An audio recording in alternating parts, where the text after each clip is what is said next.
Yo. Back up in the building for another edition of the Harry's Drinking Again Pubcast. I am your host, Harry Too Scary, aka Mr. Harris.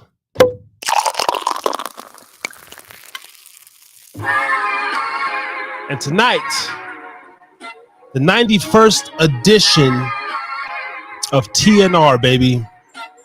That's Thursday Therapy Night Rants. Back up in effect, 91 weeks in a row. Doing the damn thing. And I don't know what to say. We getting in the mood here, man. Fall vibes. We got some October stories. And we're going to talk a little bit about seasonal depression. Hence the thumbnail, the different things. Before we get too lost in the sauce, I would love to let you know that the Harris Drink It Again Pubcast is officially sponsored by Gubba Rum. It's very delicious rum. Go visit gubbarum.com to find out where you can purchase your bottle if you're on the East Coast or in certain southern states. They offer two delicious rums, Gubba Silver, which is an infused coconut rum, and they got the Gubba Gold, which is a vanilla infused rum. No artificial sugars or additives, and it's really infused with natural flavoring. So go to gubbarum.com to find out the Gubba difference. That's right. I will be sipping them throughout the night. It was a last minute decision. I was like, I got a canned Long Island in the fridge, some margarita mix. I bought a Pabst Blue Ribbon for $1.16. I mean, come on. I had to do that. But last minute decision. I was digging in the fridge and I said, fuck, I'm going to do a michelada. Let's go. So yes. Harry's Drink It Again. Michelada and Gubba Rum. You already know.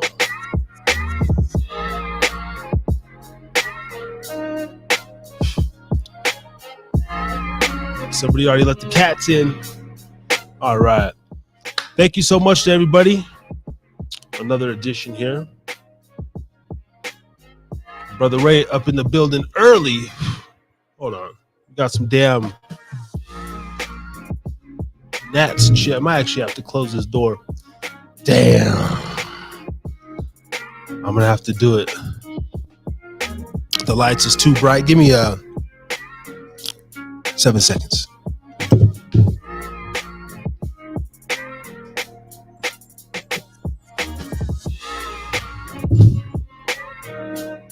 I apologize.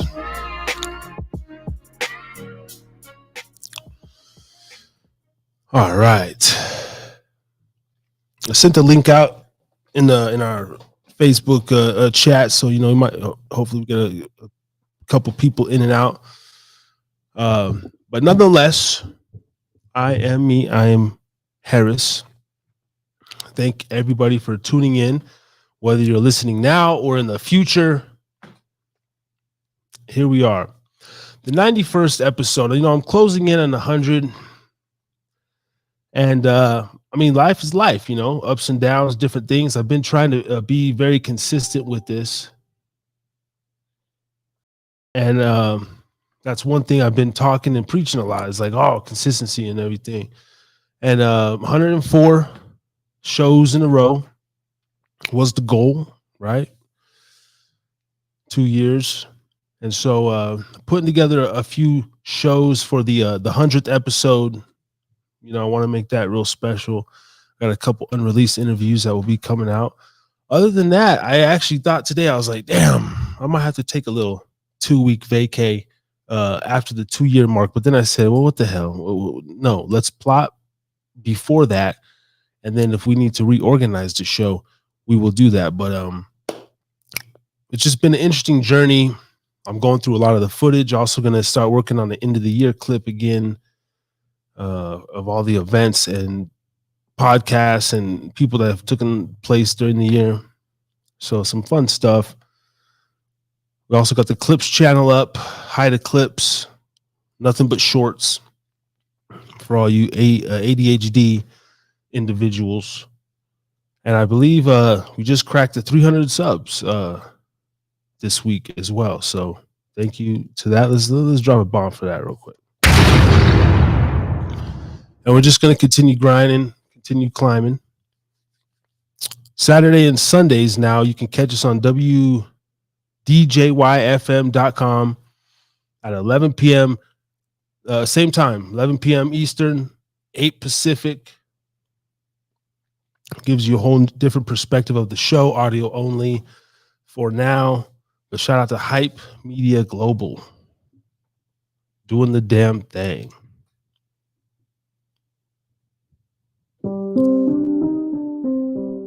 All right, let's pour up this michelada in the A&W mug. Just gonna throw a little beer on top there. We have the Anthony Llama's Bloody Mary Mix, 5 pepper, one of the best. Anthony Llama's 5 pepper Bloody Mary Mix, delicious. Give that a little stir. Tahine rim.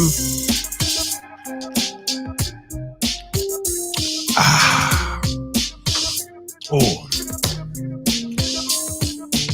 that was good. That was damn good. All right, let's send a link out here. I'm gonna read off something. Seasonal depression. You know, a lot of people go through different things, right?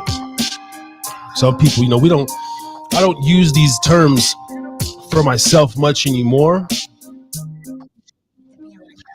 but it's something that people speak about. And matter of fact, we just got B in the building. We'll address that there with him. That'll be a good one, because this is therapy, baby. And the last couple of weeks have been interesting for me over here as well. I had my brother on the show. Very, very revealing stuff. Almost too revealing. Shout out to you, my brother. All right. Looks like we got Beeline up here in the building. This gentleman that's getting ready to come on, no stranger to the Harris Drink It Again Pub. You can catch him on episode 45 and 67, but they took it down, and you can catch him on the Pods Giving and a couple others. Go check out his channel, Beeline Entertainment LLC. He does his show every Sunday and goddamn every day of the week now. But anyway, coming to the stage. Uh-oh.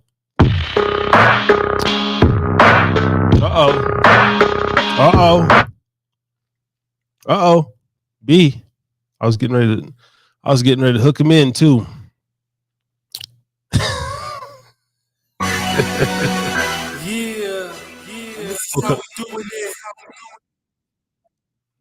There we go. So coming to the stage, Brian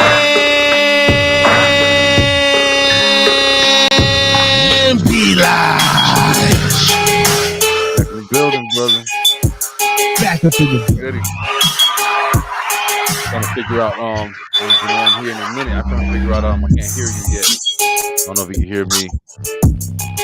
Figure this out real quick. Yep, I can hear you here. Boom.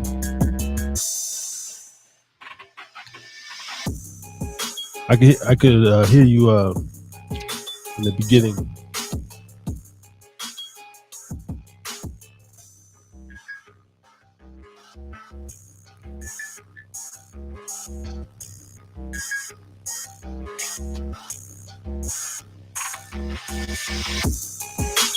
You over there?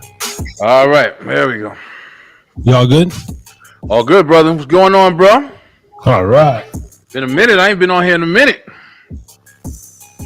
I know, man. It's been time flies in the world in general, and I don't know for you, but week to week I can't even keep up, because you got I gotta edit, put this out, and the next thing you know, it's been 3 months. Consistently, like you were saying earlier, bro. That's one thing I give you all the time. Mad props for is you've been behind this mic every single week, getting it done, bro. And it's definitely shows. The show is elevated. You can see everything that's changed with it. I just saw congratulations on the 300 subscribers and shit. Yeah, Hey, doing big things, bro. Listening to the radio channel. I'm like, damn, Harris over here got his whole fucking shit together. I'm trying, man. It's been a slow process, hard process, but it's fun. I'm still having fucking fun with it, man. Yeah. And Yeah, that's important. yeah, and no one's gonna help us but ourselves, So just trying little different avenues, little whatever other platform will listen. I'm a notorious for I do a lot of events, so I do a lot of hand to hand. So I'm leaving my um, business card everywhere, in the urinal. I'm leaving it in the gas pump. When I pull off it, I put it in the credit card slot. So Yeah. I do a lot of guerrilla promoting shit, That's, in my opinion, that's the best way. When somebody's looking at something physically and they don't got to just see it on the screen where they can easily just swipe, like you can easily walk away too. But if it's in your line, it's making you pick it up, it's making you do something with it, it's physical. Like to me, that's a big part of contact with somebody and shit like that or whatever. I think we miss that a lot now because we do rely a lot on social media and everything like that to put your point across. But you're missing that interaction, that physical interaction. So I definitely do agree with that. Business cards, all that shit. But what's good, bro?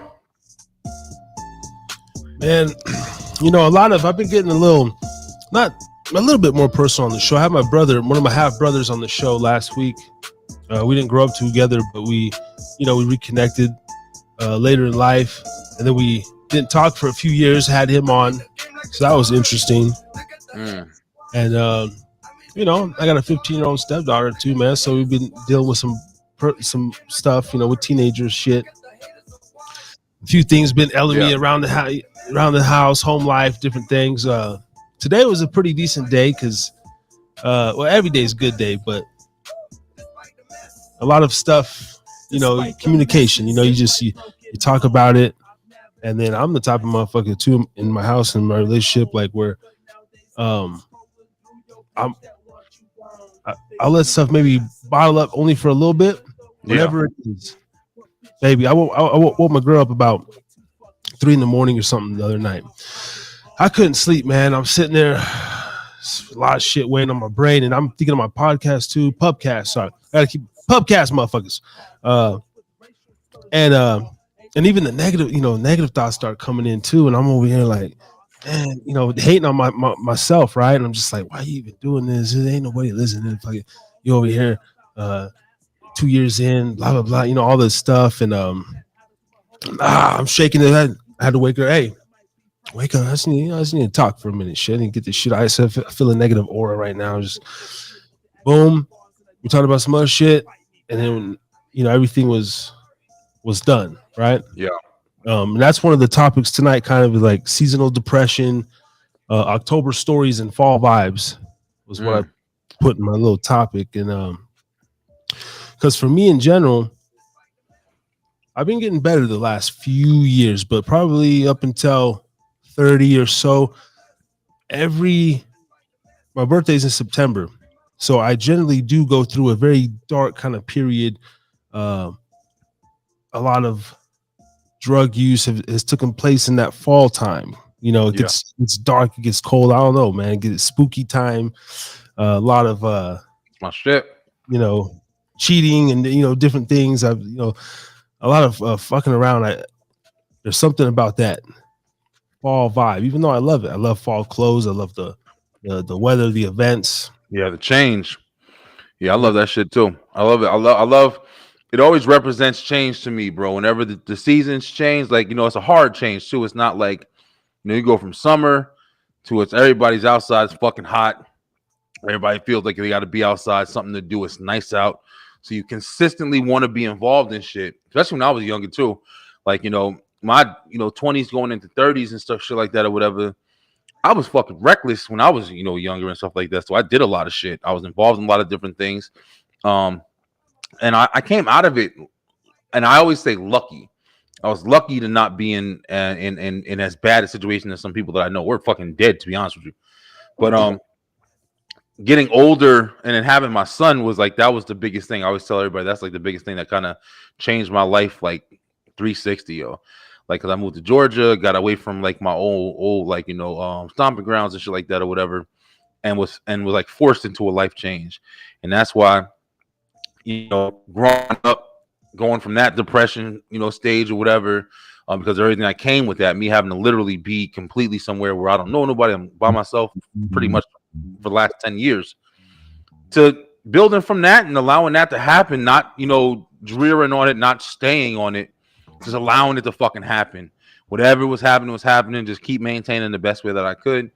And now, fucking 7 years later after that, full family, getting married, doing this podcast show shit for 4 years. Like, it's incredible, man. Like, it's just stages in life, bro. I think everybody just really needs to, it's definitely easier said than done, but you got to understand the transitions, man.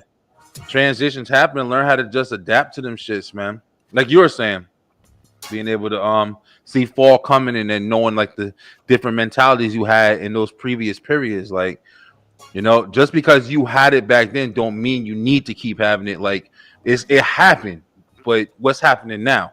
You got 300 subscribers. You got, you got to just look at, like you said, like, every day's a good day, but it gets hard to see sometimes. I feel that. Yeah. Yeah. I don't let it. I'm an advocate for not. I don't even like that word depression and anxiety and all that. Me neither. I hate all that. Victim. I hate all that fucking shit. I feel like they titles, yo. I feel like titles are a big ass reason why people get in bad situations. I feel like as soon as you name yourself or classify yourself as some shit, you just opening the fucking door to continuously be that shit. I got up on the screen here. They're calling it seasonal affective disorder. Apparently, it's an actual thing. What is seasonal affective disorder? Type of depression happens during certain seasons of the year, most often fall or winter. It is thought that shorter days and less light may trigger a chemical change in the brain, leading to symptoms of depression. Light therapy and antidepressants can help. Fuck your antidepressants. Usually starts in early adulthood. It's rare in people under 20. Now, this is interesting because all my, and not no seasonal shit, but just true depression, like thoughts of like being a teenager, like completely, teenage thoughts, like why questioning life, came between 14 and 17.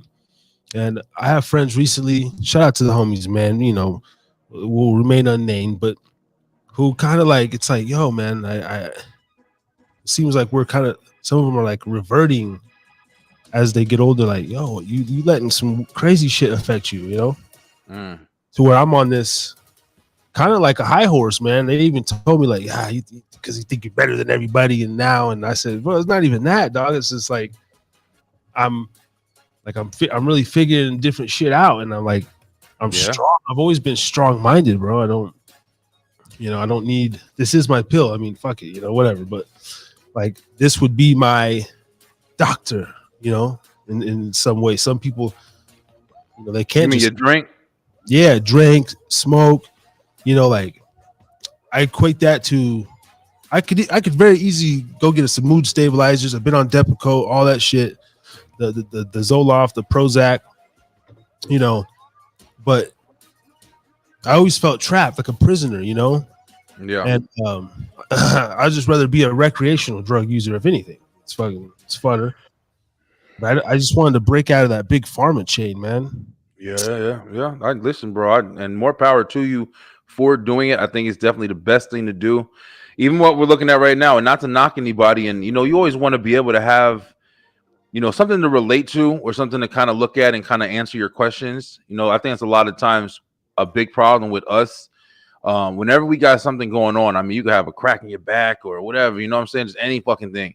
And then you go look it up and what are you looking for? You're looking for a reasonable explanation for why that shit is there. And you're hoping for the best, you know what I'm saying?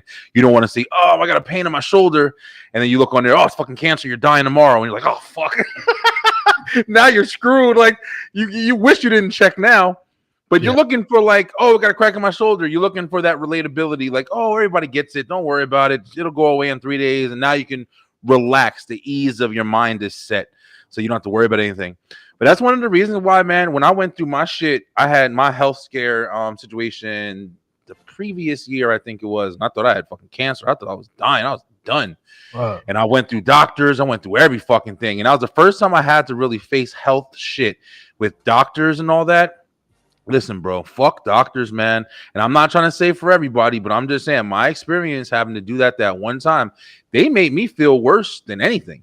They made me feel depressed. Like you were just saying, you had woke your girl up to, like, you know, you had some shit on your mind. You had to get up. Listen, I was waking IT Tiff up every night. I was waking her. I was shaking in the bed. I was struggling hard as fuck, man. Yeah. But it's like I was. And the biggest thing she would say to me is, don't read nothing. Don't go online. Don't look up shit. I got you. Don't worry about it. She was taking care of me. Yeah. But the doctors made me feel like shit, bro. I was in there. Like I went to this one doctor and they came into the room. I showed them the thing that was in my mouth, big ass growth in my fucking mouth. And they were looking at it. I don't know what that is. And I fucking called another doctor in, looked at it again. Oh, you know what that is? I don't fucking pointing, crossing fingers at each other and shit. And I'm sitting there. You feel, yo, bro, on some real shit. And this is my, I never go to the doctor. I never have health problems, none of that shit. Yeah. So I felt fucking horrible, man. And I feel like when people are able to read all this shit, like, you know, if you feeling bad and you start noticing kind of like a pattern with it, and then you just read this, and now it's like, oh damn, now I got seasonal depression. Like, I feel like you're more susceptible, or you know.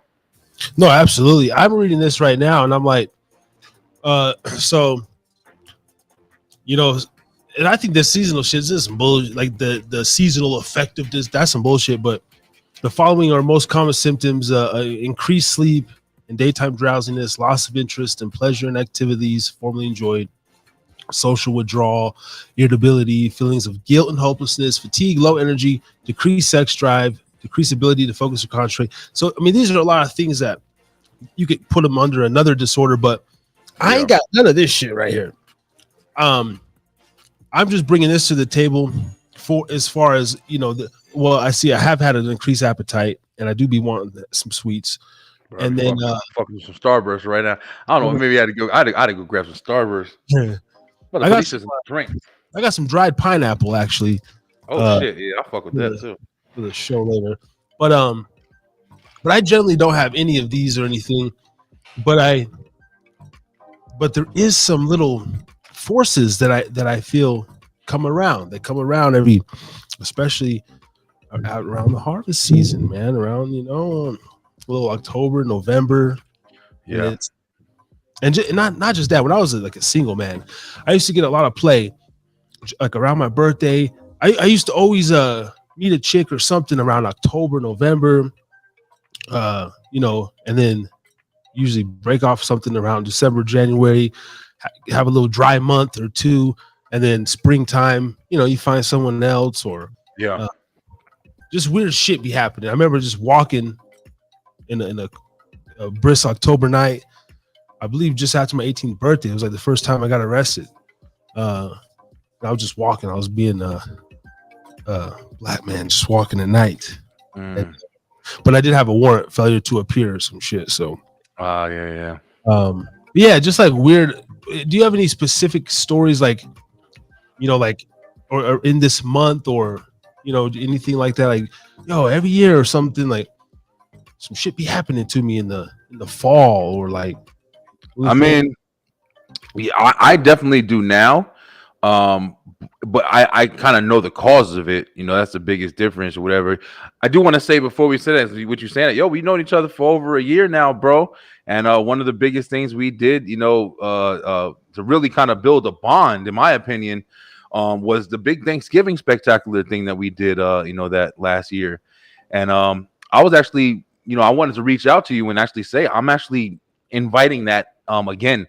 I'm not, and this is kind of linking into the conversation. I'm about to answer your question, but I'm not doing holidays this year. And it's the first time in my life ever not doing it, but I'm doing it for a purpose.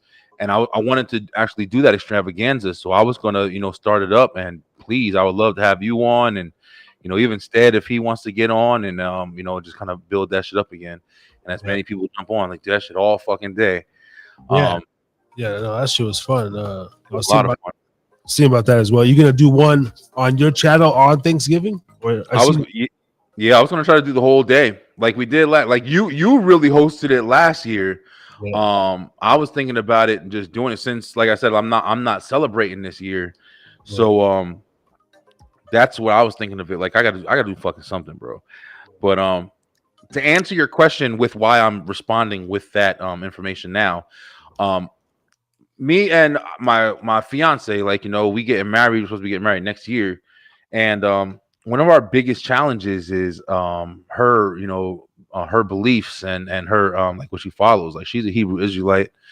They don't follow no fucking religion. They don't have, I mean, not religion, but they don't follow any holidays. They don't have any holidays or anything they celebrate. Like, our parents just don't even celebrate their birthdays. They don't celebrate shit. And I'm huge with holidays, bro. I love the holidays, Christmas, Thanksgiving, all that shit. New Year. I'm just waiting for a time to celebrate or something. So it's like, it's our most challenging time, bro. So it does get very challenging, like when we have a fight or when we have something that happens or whatever, like, something big blows up. It's always elevated because we know it's already tense because I'm about to go dip off to my mom's house to go do Thanksgiving, do this, do that. And she's home and she's wishing I wasn't doing it. She's wishing the kids weren't involved. And we have a kid together on top of the two kids that we met with, So yeah, this time definitely does get challenging, and it does suck even more because I am so, pro fucking holidays. Like, I love the holidays. So it sucks knowing that one of my most favorite times of the year is now corrupted by stress and kind of anxiety a little bit because I have to constantly, put everything away from her. My daughter runs around here. She watches YouTube videos and shit. And then she sees it's nothing but Christmas and Halloween.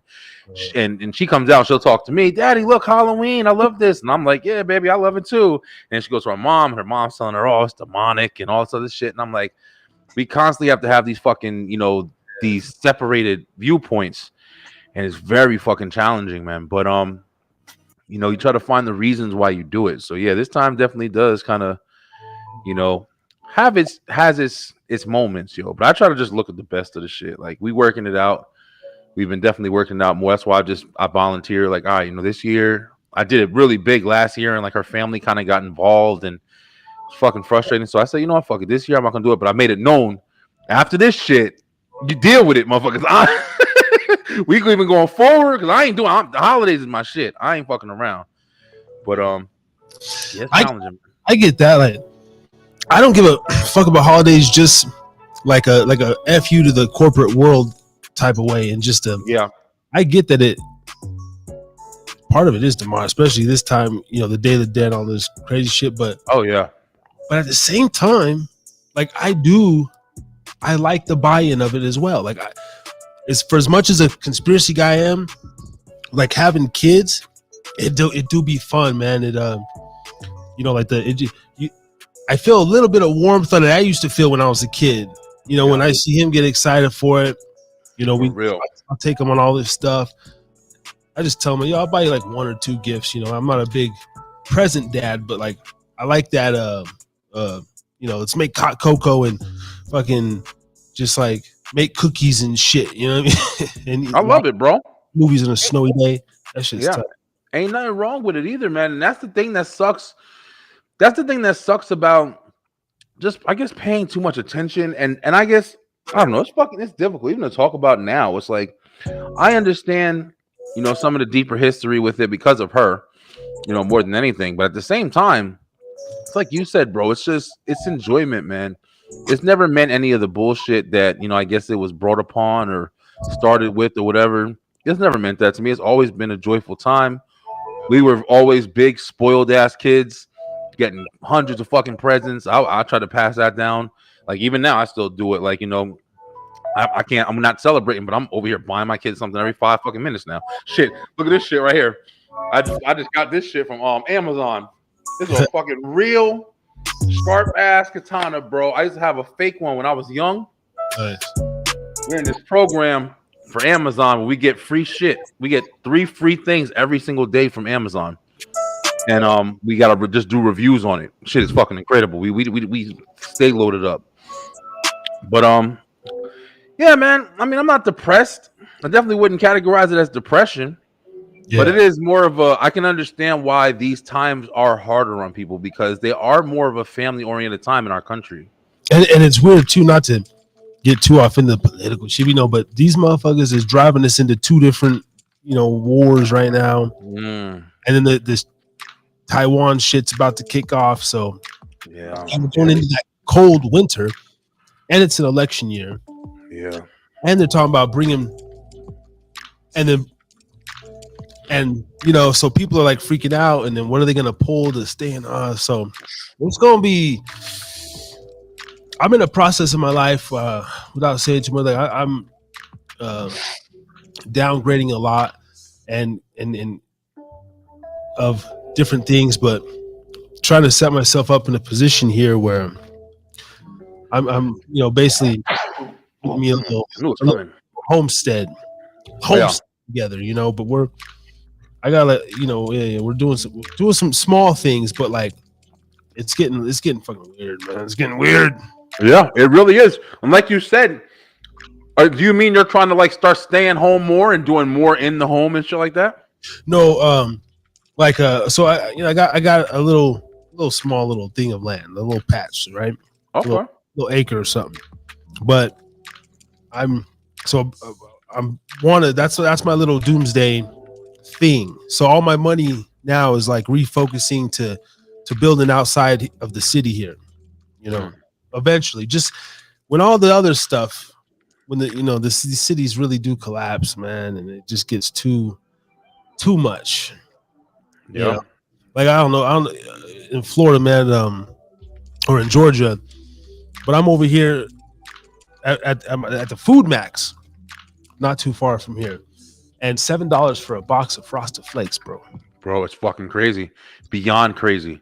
Don't even get me started with this shit. This is my regular conversation I'm having Sunday nights now. So I'm Fucking like, food shit is crazy, yo. yeah, we're looking into the whole well and the just more self sufficient, man, for real, for real. Yes. And it's Yeah, we always do. We doing the same shit. We've had this conversation about buying chickens and quail. We already do garden. We've been gardening for the last 4 years. But in Tiff shit, we got boxes. Like I said, we got this Amazon Vine program shit we're a part of. So we've been getting a lot of stuff, like just things to help work on self sufficiency. Like we got a seed planter, yeah, a lot of different garden shit. little dry food and all that and stuff.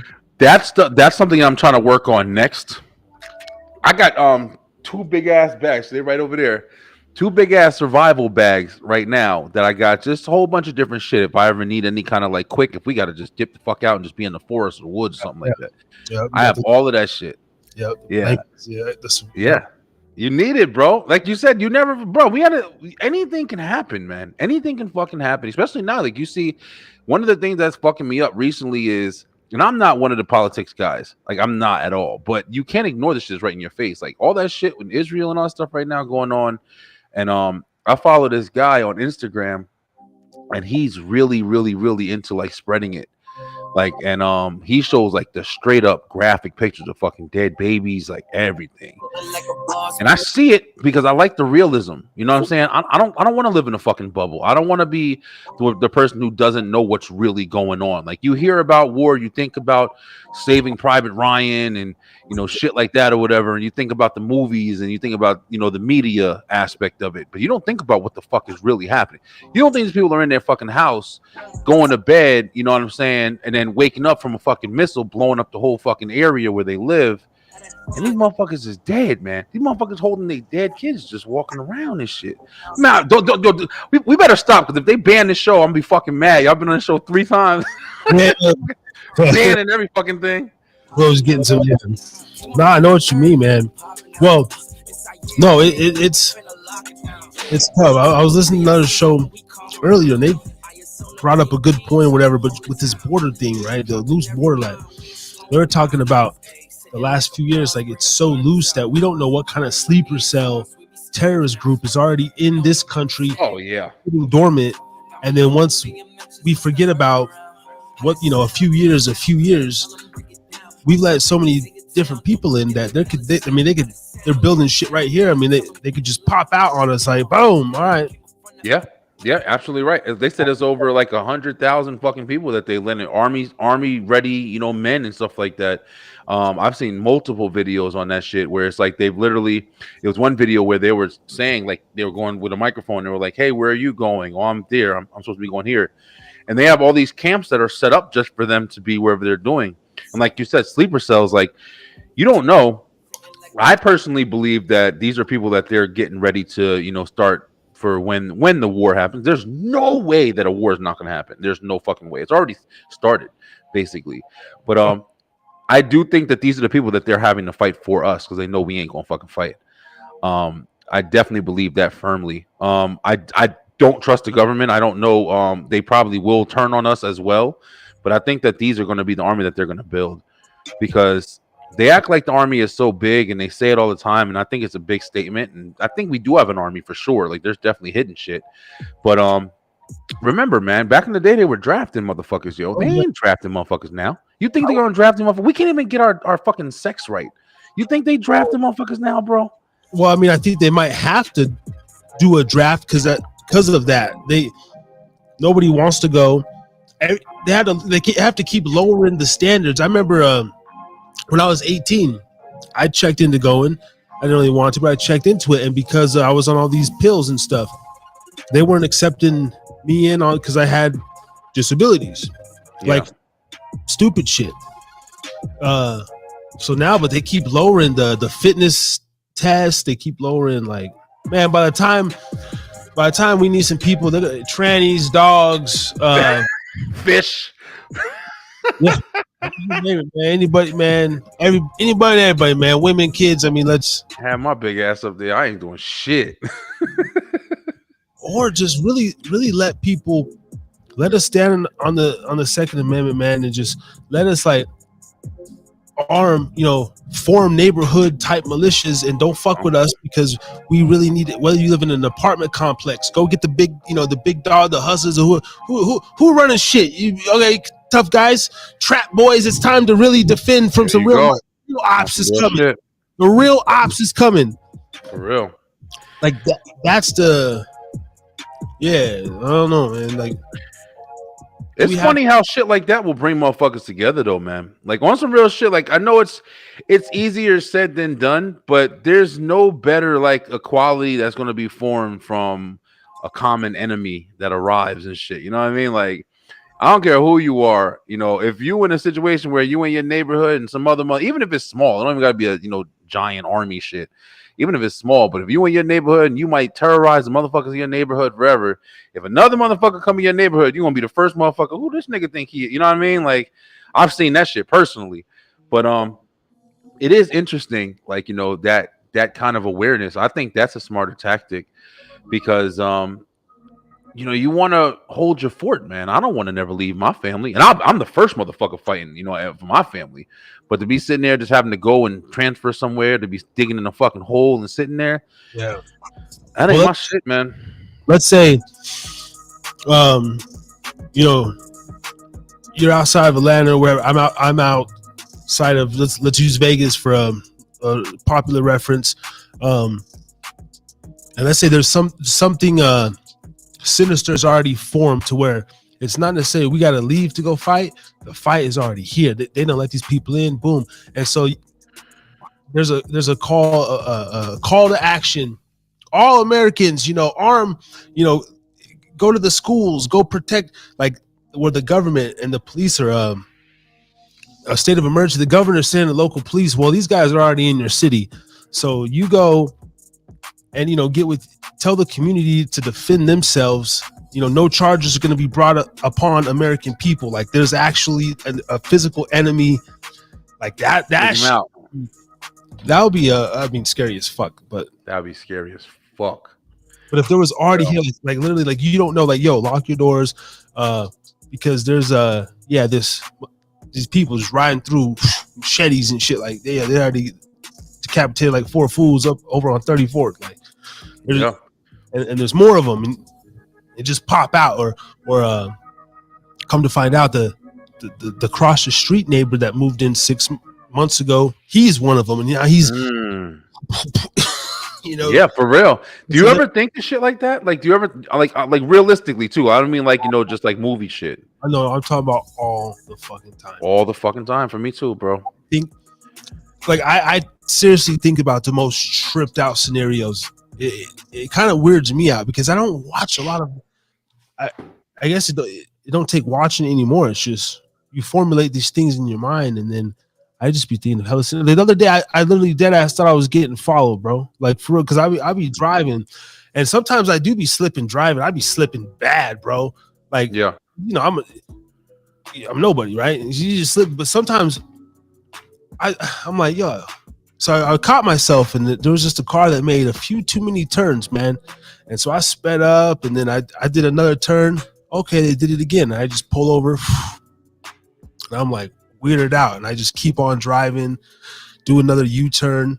I just never see that car again. But sometimes I just be putting scenarios in my head, or no, that's not a bad thing, man. I mean, you could definitely, your paranoia can definitely get you too far.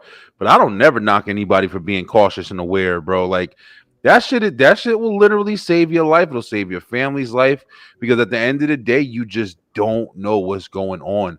Did you see that? What the hell was that shit that happened recently? The dude was out. I think it was like he was like something with government too. Like, but he was just out with his girl, and they were sitting on a bench or something like that. Oh, yeah. And you remember? And then the dude came, the kid came, he walked past him, and then he came back. And I forgot how it happened. I don't know how it happened because we didn't hear what was going on in the video. And the dude stabbed him to death right in front of his girl and shit. Yeah. Now this was fucked up. And I don't want to sound like an asshole or whatever. Fuck that bitch. Yo, listen, man. You can't always involve yourself in everything trying to be fucking Captain America, yo. I don't know what happened because, you know, from the video, it looked like the dude passed him. And then it looked like the dude was doing some shit to like a car or something like that. And it looked like the dude that was with his girl, like he had said something to him. And that's why they had gotten to the altercation. And it sucks to say this, but honestly, if my man saw somebody else doing something and you chose to get yourself involved in that situation, like you put yourself in it, man, in my opinion. And if that's what happened, that's what I got from the story. Yeah, I'm trying to pull that shit now, but I don't know what to type in. But like saying that as you're looking for it, saying that, comparing it to that is my point is you don't never know what can happen, man. It's always some shit going on around you, even though you think you just live in a bubble. You think that's why I like to look at them pictures. What about the broad? Did you assess the broad who, I mean, she like just stood there and I'm thinking that shit looked fishy as hell, bro. Like almost like I don't know. Nervous. No, so I heard one with sound. And I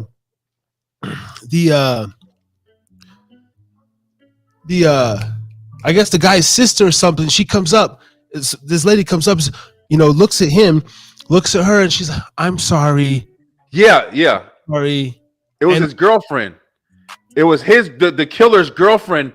But right. Apparently he had gotten to an argument with his girl and he was pissed about the argument. I think that's why he had ran out the house or whatever, or ran from wherever they were. And he was like, you know, fuming, like blowing off steam and shit. That's why I'm saying, like, if you're saying, like, you know, the girl, you feel like if you're trying to put like a scenario there, I mean, anything's possible, but I firmly believe that this motherfucker just stabbed his girl. Like, I mean, I'm pretty sure they don't see shit like that often. And I mean, so that's some shocking to see somebody. Have you ever witnessed somebody actually, you know, die in front of you, bro? Like literally, like on the street and shit.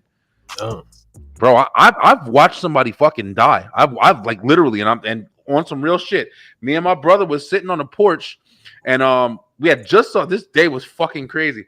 We had just saw it was nighttime, and it was this big ass swan in the road. This is in front of our house, bro. We're just sitting in the fucking road. It was a big ass swan, and for some reason it couldn't fly. And we were like, what the fuck is wrong with this thing, yo? It was like it was walking in the street. So cars would like kind of come and they'd pass. And it wasn't a busy street or anything. It was just like in the neighborhood. But this one fucking car, man, came and hit the swan, yo. fucking ran over a piece of shit ass dude, yo, hit the fucking Swan, and it fucked him all up, and his neck was all hanging down and shit. And me and Jason and the thing, like, yo, what the fuck is going on? At the same time that's happening, these motherfuckers was arguing down the street. And we saw like the fucking shadows and stuff like that of like what was happening. It was a girl, it was a guy, and all this shit was happening and stuff like that or whatever. So it was apparently it was two girls fighting. You know, it was our boy we knew from around the way or whatever. And two girls was fighting, and her boyfriend tried to break it up, and they fucking stabbed this nigga, man. And we saw it. We was close enough to see him go on the ground, get stabbed, hold this shit, and fucking die right there, bro. And I remember like that whole crazy ass scenario that happened from like everything from that Swan to seeing that shit. It's almost like you were just placed in that kind of moment. Like everything that was happening was like building up for you to witness this event. Yeah. And I was like, holy shit. Like, you know, me and Jay are sitting there, and Jay, he's got like, you know, shit. So he remembers some of it, but he didn't remember like everything in detail. But like we saw like, you know, like basically his body just like fall down, and this how it was happening. This girl was fucking screaming and crying and shit like that or whatever. But we're sitting there, the cops came, and that motherfucker was gone, bro. But you know, at that time we didn't know he was dead until, you know, we found out afterwards or whatever. We thought he just got, you know, stabbed and shit. But it's very shocking, man. Like you don't know what to think when you see some shit like that. Like, yeah, you know, you see somebody fucking hit the ground, you thinking, are they okay? You thinking, are they gone? Did this really just happen? And yeah, we don't know. It could have been it looked like they were on like a first or second date, like that. Like she had the reaction like, I just met this motherfucker on Tinder. I don't. Yeah. I know my girl. Yeah. Hysterical. You know that don't be a menace shit. Oh, that is my, you know, drop his ass and shit. But I mean, I expect, you know, reaction. Yeah, like you know, it was a Becky. I don't know, but you know, sisters and Latinas, man, they you know, like more, papi. You know, she gonna be real hysterical in the streets. Probably try to chase his ass down too.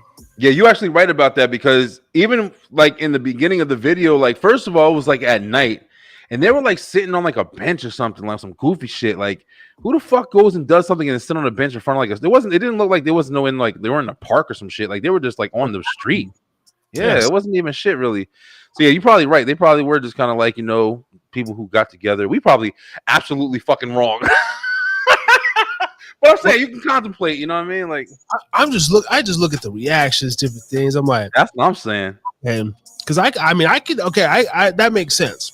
But I'm like, it was your girl, you know, but you just out with a chick and say, you know, yeah, the crazy ex comes and, you know, does some, you know, awesome and shit.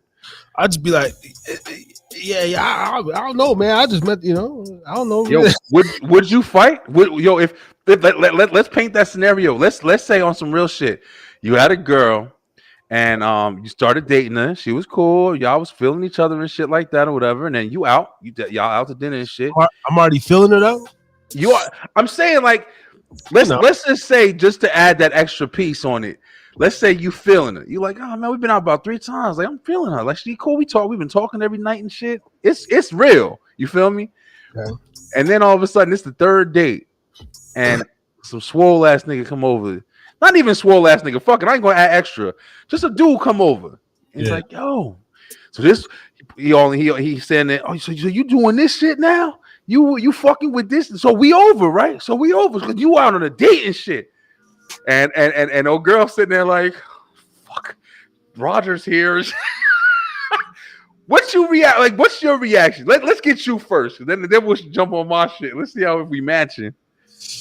Yeah, different times call for different measures. I mean, right now, I'd literally probably be like, I'd assess the situation, look at them. Okay, oh, he's true. Because I've actually been in a scenario like that, and it ended up in a fight. And I was glad, man, because I could have. Yeah, that's another story. But I'll probably literally, I pull my chair like this, you know. Okay, I'm gonna look at her, and then if he's talking to me, I'm gonna sit like this, like I'm just gonna talk like, yeah, what's up, homie? Be like, oh, you know, I'm gonna like, oh, this your girl, and I'm just tell him like, well, You know, I've been out with her a few times, or I'm feeling her, or you know, I'm really gonna get a direct, like, because my thing is, you should, if that is your girl. I'm just a dude. You can hate on me all you want, but check your female. So I would just, you know, literally just kind of just square them up and just like, what's up? You know, but I know myself, man. I'm not going to jail over no pussy. Yeah. I'm trying not to really fight over no pussy, especially if it's like a third date kind of thing. Yeah, I don't care enough about bitches like that to defend her honor. Now, just as a gentleman or something, like if you just came up and smacked the bitch off the stool type shit, like,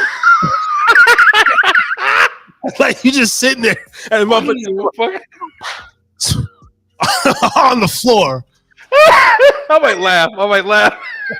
I might forget. This nigga just smacked this motherfucker. You'll be fucking done.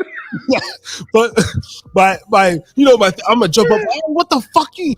Like, that's a female. Your first reaction is gonna be you'll be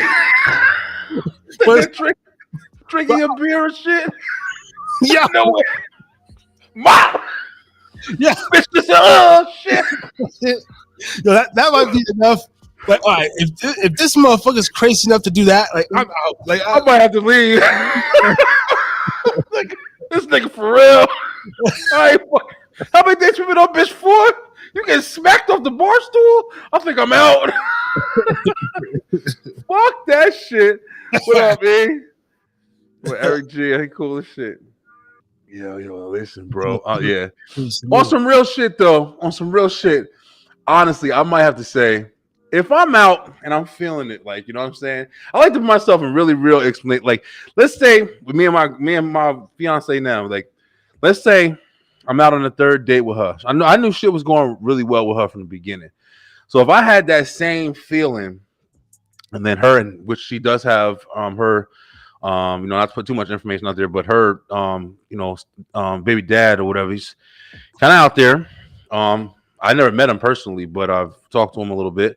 He's kind of out there, got problems and shit. But if he would have came and, like, you know, I'm feeling it like I'm feeling it, I'm like, damn, I see this going somewhere. It's good for kids, you know, it's good with my son and shit. All right, I might have to kind of say something a little bit more than just like I'm gonna sit back. Now, if he comes up and smacks her in that situation, I'm probably gonna be like, if I feel the same way, I'm probably jumping up, like, or just off the strength. Like, you just smack this chick, I'm with. Like, you just, that's disrespect to me. That's how I'm looking at it right off the rip. Like, I'm with somebody and you just walk up and just hit her. Nah, you fucking crazy. I'm gonna kill you now. But not off the strength like I'm in love and I gotta defend my honor. It is more off the strength like I'm out with her. Like, you know, she's my responsibility right now. You know what I'm saying? Not saying she can't take care of herself, but she is my responsibility. So now I gotta handle you. But I mean, if you come up and he just mollywop her, what the fuck did she do? I'll be thinking. I mean, any motherfucker crazy enough to do that, you know, and it's funny. You never know who the, you know, this could be some, you know, the cartel connected dude or something. But for real, you know, what I always be tripping on too, like, I'm a quote unquote bigger guy, 6'2", 220 plus guy. Yeah, it's crazy when I noticed that you tall as shit, bro. Like, I don't know why I always thought that you were smaller. I think because of your camera height and shit. I thought you was small. I'm only 5'9", so you fucking way taller than me. Yeah. Well, see, but that's what you gotta watch out for them short motherfuckers. Like, every that short man shit is real. When you think of all different dictators and different people from Hitler, that Napoleon complex. Yeah, I'm like, that's a real small motherfucker. If I see a short, angry guy, like just an angry ass, you know, Danny DeVito looking motherfucker in the store, I'll be like, hey man, you got that, bro. Chill, bro. And it's almost like tall people is almost like oh, it's okay, you can go first, you know. And the short one, ning, ning, ning, ning, ning. Stay right there. The tall guy, okay, boss, I'll listen. So I don't know, man. Out of control. Yeah, you short motherfuckers can have that shit, man. Yeah, I can't fuck with all that hostility, bro. I used to be real reckless when I was younger, man. I talk all this shit now. I know damn well, like, on some real shit, I could have been on the first. I need to jump on for this. Yo, listen, Eric, I know you probably be funny shit for this. The links in the you put the link in the chat, Yeah, at least in the description or the chat for anybody want bro. to come. I was reckless when I was like, I'm the kind of nigga that back in the day, if somebody would even like looked at my girl, like I'm out. As a matter of fact, that shit happened with not even that much longer ago either. I was dating this girl that I was working with at Target, and we had went out, and I was feeling her like fucking sexy ass, and we went to Dave and Buster's with a bunch of coworkers that we was working with. And I was there. We kind of was like, the couple for the night. Like, we kind of was with each other. We had other people with us that was just there with us. But she had on this white Drake t-shirt, and she had like Drake in black and white on the shirt. So when we got done, we went to cash in the tickets and shit or whatever. So the dude that was in the ticket booth, he was kind of in a higher little seat or whatever. And he looked down at her, took her tickets and shit. Then he like said something. Oh, I like Drake too, blah, blah, blah, this and that. I'm standing right the fuck there. I didn't say anything. I'm cool. I'm like, all right, cool. Talking to my girl in front of me and shit. That's cool. I did feel that way, but I didn't say anything. So then we start walking, and we walking around together, like looking at what we're gonna spend the tickets on and shit. This motherfucker brings his ass down from the booth to go find my girl while I'm walking with her. And yeah, so what's up? Blah blah blah. This and that, talking to her right in front of my fucking face. So I flipped on him. I was like, yo, my man, did you see I'm fucking out with her right now? And I made a big scene at the shit. And this is like her like second time out with me and shit. And I made a big scene about it, but I was pissed because I'm like, yo, this motherfucker literally blatantly like disrespected me and shit. And he kind of like backed off immediately. He wasn't trying to like, just talking to her. I was like, nah, bro, I'm with her, bro. Get the fuck out of here. And we walked off, and I was kind of embarrassed. I was like, damn, I didn't want to take it that far, but I was frustrated. And we got outside, and she was like, yeah, I understand. He kind of was coming at me and shit like that. So that was cool that she kind of handled that way. But that's how I used to be a lot more, bro. I didn't used to think before I acted as much. I was really reckless, bro. I wish my brother was still fucking here, man, to like tell the stories about like the shit that I used to do when I was twisted and we used to walk around Elizabeth. I was fucking wild, man. I don't want to say too much because one of the things is really bad, but I didn't give a fuck, bro. I was that reckless friend that if yo B, dude, yo B, go do that shit. I'll do that shit. I don't give a fuck. I was that nigga. Yeah, that's funny. Like I was somewhat that sometimes, but I've always been pretty level-headed, pretty kind of like that friend talk you out of shit. I remember almost getting into a fist fight, man, with two of my boys because we came out. We went to this particular place to pregame, and ended up staying there, and that was the after spot. Like we stayed there for like 12 hours, man. Just close that bitch down, shift change, walk out about 6 in the morning, and these fools want to get in the car, like dead ass. And I don't know, man. I drink, but I swear to God, like I never lose my cool, bro. I swear, like I'm still pretty conscious. I don't black out, none of that weird shit, and I remember shit. And I was like, we're not.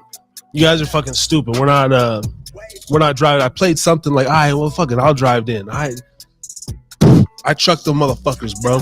Like whatever quarterback, Brett Favre and shit back then, in this little dirt field. This was on Vegas and Fremont. And it was like this little dirt field. And what the fuck, we get in there, we're scuffling, security comes out. So I just tell security, man, I said, yo, man, you seen us in there all night, bro. I said, I threw the keys. I said, I love my brothers, whatever I said. And he's like, wow. He's like, hey, man, you guys got a pretty good friend right here. You should be fine. I'll go help you look for him. And even my salacious ass, we're looking for a minute. I spot him. Because I kept my eye on him. But I just played it off until after a minute, I'm like, we just, I'm like, I went to go, over that area. So I got him over here. But I did that, man, just to protect our asses. Yeah. No, you need a motherfucker like you. And that's that. And you always need that. You always need that person who's going to hold you down and, be the intelligent one out of the crew, man. My brother was definitely the one for us. Jay, JD the Mouth, his big brother Greg, he passed away 2 years ago, but he was the one that kept us in line, bro. He's actually the one that kind of, we were always in a lot of shit, man, because of the lifestyle we was around, but he always made it make sense, even though he did his shit too. But he always made it make sense because I'm telling you right now, if it wasn't for Greg, it was a lot of shit that I probably would have got way deeper in. Like he was the logical one, or the one that me and him would almost fight because I'm just out there. Like, the dude's with his girl and I'm the motherfucker like, damn, that girl got a fat ass.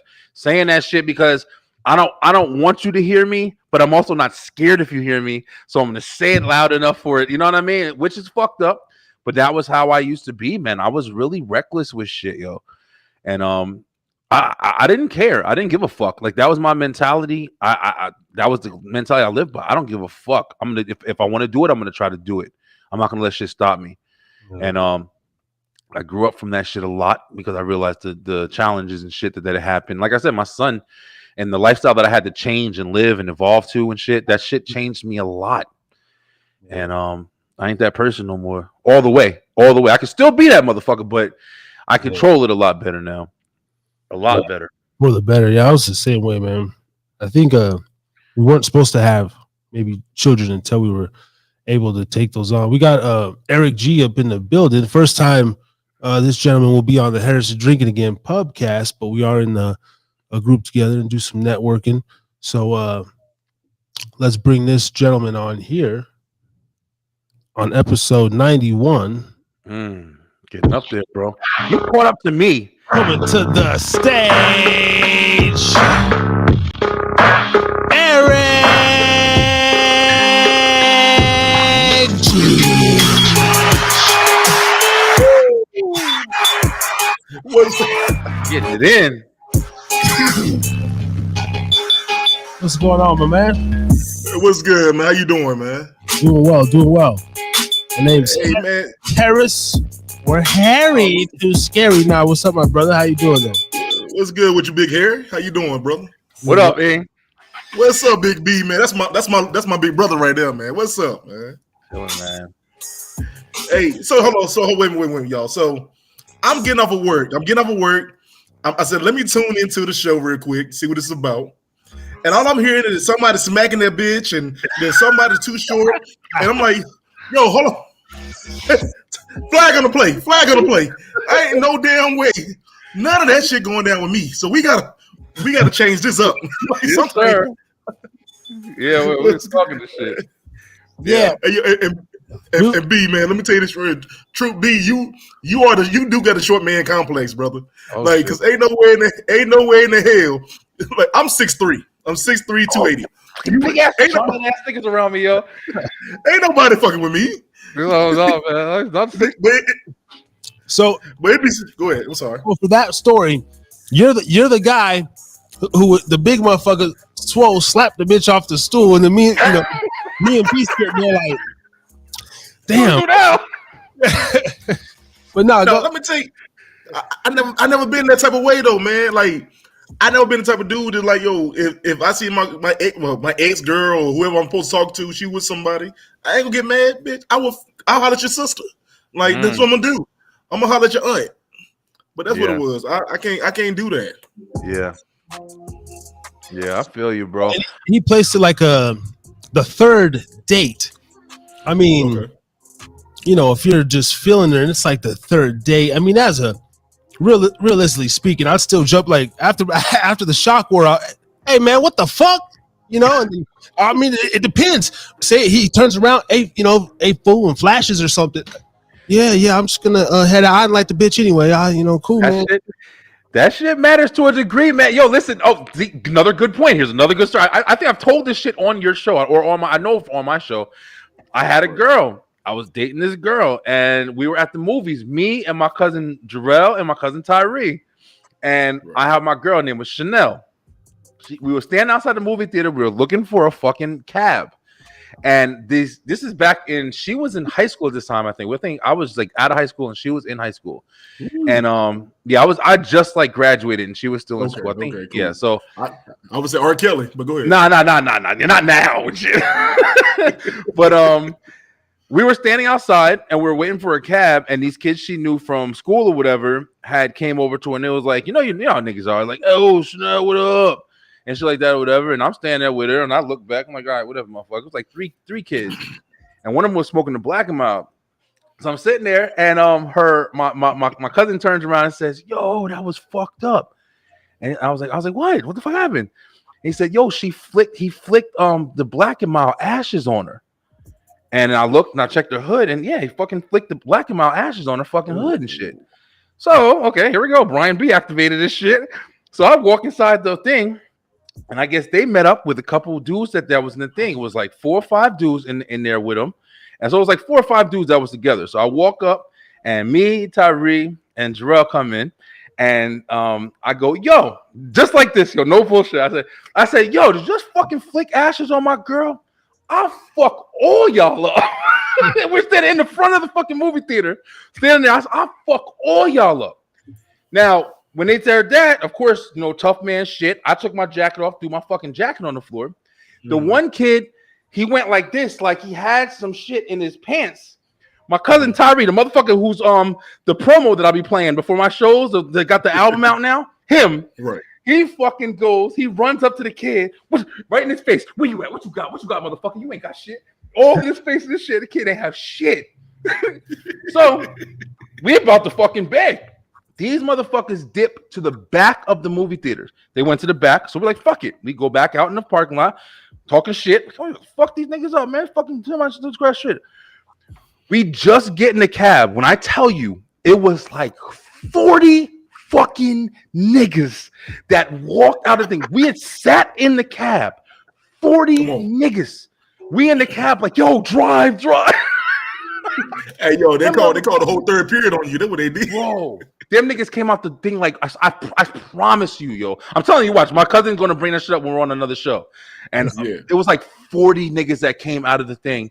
And we were like, yo, drive, motherfucker. We ain't fighting now. They was tearing off the garbage can lids, trying to throw it at the cab. Bro, that shit was so. Like you said, Harris, even if they flash a gun, we was still we didn't give a fuck, bro. We was wild when we was younger. Yeah, I can only put myself from the mentality now. Sometimes that'd be interesting though, man. Hopefully, fuck, I ain't gonna be in no crazy shit like that. Hey, yo, Eric, real quick, just give a brief breakdown of who you are. What's your platform? Grab a drink. What you got going on? Introduce yourself to the Hida pub over here, my man.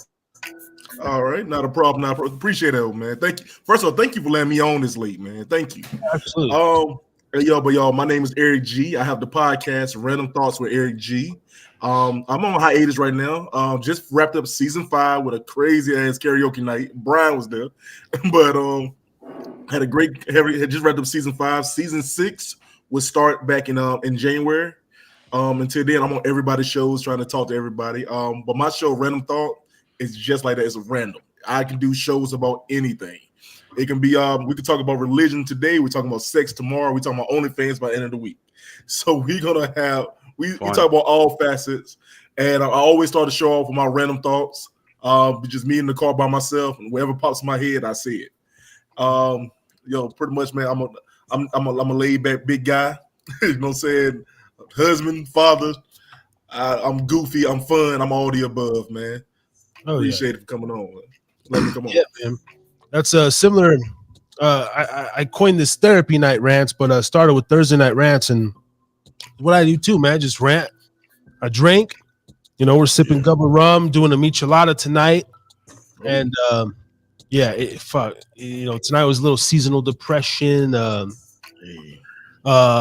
vibes, October stories. Do you have any just crazy stories, maybe that just any life events that specifically took place in the month of October, or October, or just this week, or definitely next week? I want to do a little more paranormal, any sort of kind of thing, or if you just want to go with the seasonal depression, if you or a family member suffer. Well, I'm gonna tell you the truth. I got a lot of things in this area. I'm a person who overcame depression. I still have every once in a while. I remember my lowest point was I was suicidal at one point in time. I talked about that on my show. We did mental health. We did a mental health episode this season, my first episode, and I was talking about a lot of things in my life that actually like transpired for me. Especially I was in probably like my early 20s, and I was like, look, man, I'm sick of life. I can't deal with it. I gotta figure what I'm gonna do. And right when I was about to do it, I remember I took a bunch of pills. I was about to do it, and I remember the memory of my little sister came in my head, and she kind of anchored me down. So it got me. I knew I had to live for her. So it had to pull me out of that depression. It kind of tried to pull me out of depression, but honestly, truth, man, I just prayed. I prayed as much as I can pray.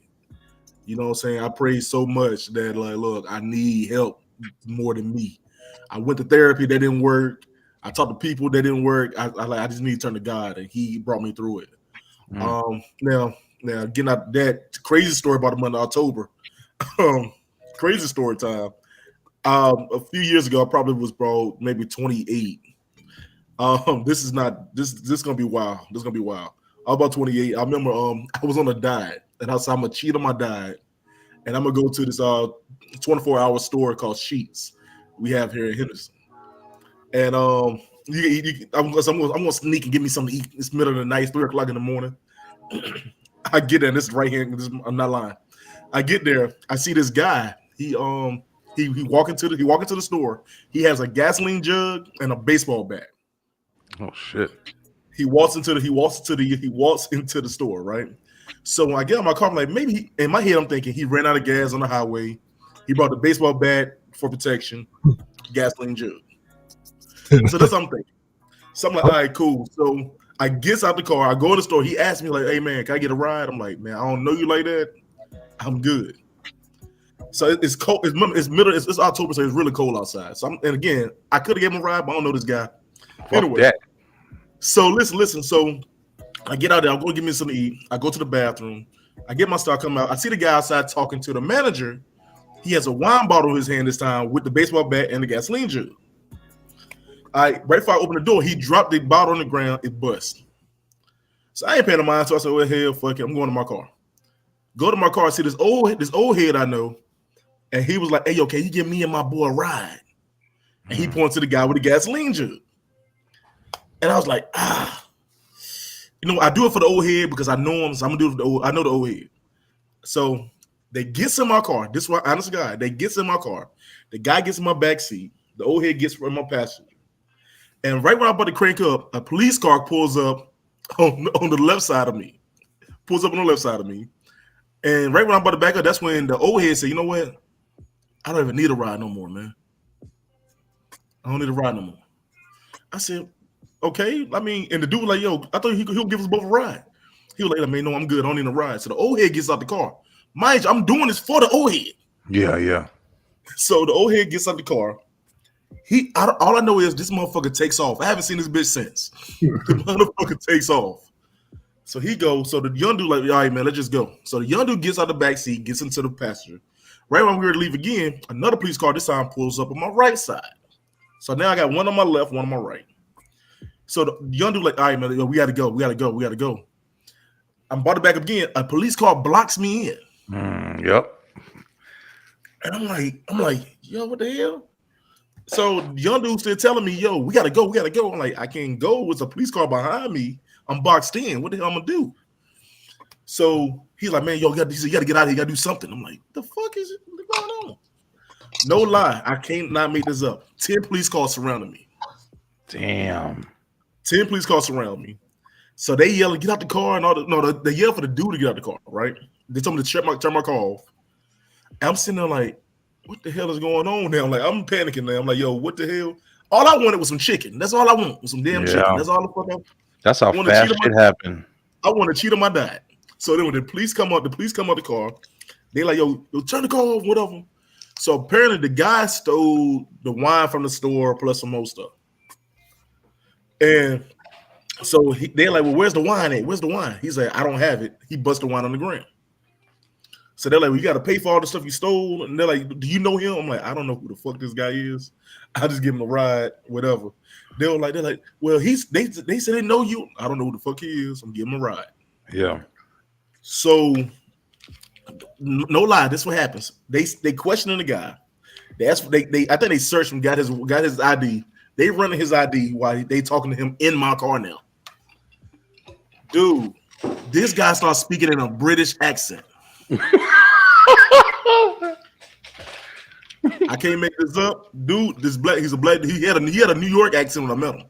But he started speaking in a British accent. He said, "I'm really sorry. I really don't know what you're talking about. I'm really sorry. I don't really understand." So now, mind you, I'm over here in driver's like, "Yo, this shit is crazy. This can't be happening. Right now. This can't be happening right now." I said, "Yo, get him out of my car." They still talking to him in my car. They're like, he can't get out my car because they trying to figure out who he is. All right, so they still talking to him. He's still speaking in a British accent. He don't know what's going on. He don't know nothing about a wine. He's from Livingston. He's from Livingston, London. He's speaking on. I'm like, yo, this shit is crazy. They runs his. I hear they called his name. They talked to the head cop. The lady, the dispatcher runs down. The dispatcher runs down his warrants. He's been running from the police from New York to North Carolina. He has a murder charge in New York. He's a robbery charge in Virginia. He has a grand theft auto charge, attempted murder, and I think was another robbery. And they're saying this while he's sitting in my car. Damn. Speaking in a British accent. Murder city. Yo, no lie. No lie. Now I'm going off. I'm like, yo, get him out my car. He got to get out my car. He got to get out my car. It took them probably like 20, 30 minutes before they got that man out my car. And yo, all I remember was like when they moved that car from behind me. I threw his gasoline jug and his bat at him. And I shut my door and I hauled ass. I said, look, that what my fat ass get from trying to cheat on my diet. In your diet. And then what happened, man? I remember that was in October. It was real cold. That's a crazy fucking story right there, bro. That is my life. I had so many stories. And I'm gonna have on season 6. I'm gonna share a lot of my personal stories. Yes, it's gonna blow your mind. I promise y'all. I would love to come on that shit. Oh, you can't wait, man. Man, wait till y'all find out about the crackhead who broke in my house. Let's go. You said you're in Henderson, North Carolina, or was that? Yeah, Henderson, North Carolina. Oh, okay. All right, because we got a Henderson, Nevada over here. So. Oh yeah, man. See, that's the popular one. So when you search Henderson, you go to Nevada. Yeah, you got to search for us. Yeah, old. I think I've actually heard it's like a country town though. No, like super small, like backwoods type of town. Well, not backwoods. It's damn sure small, but we're known more for violence than we do anything else. Okay. Henderson.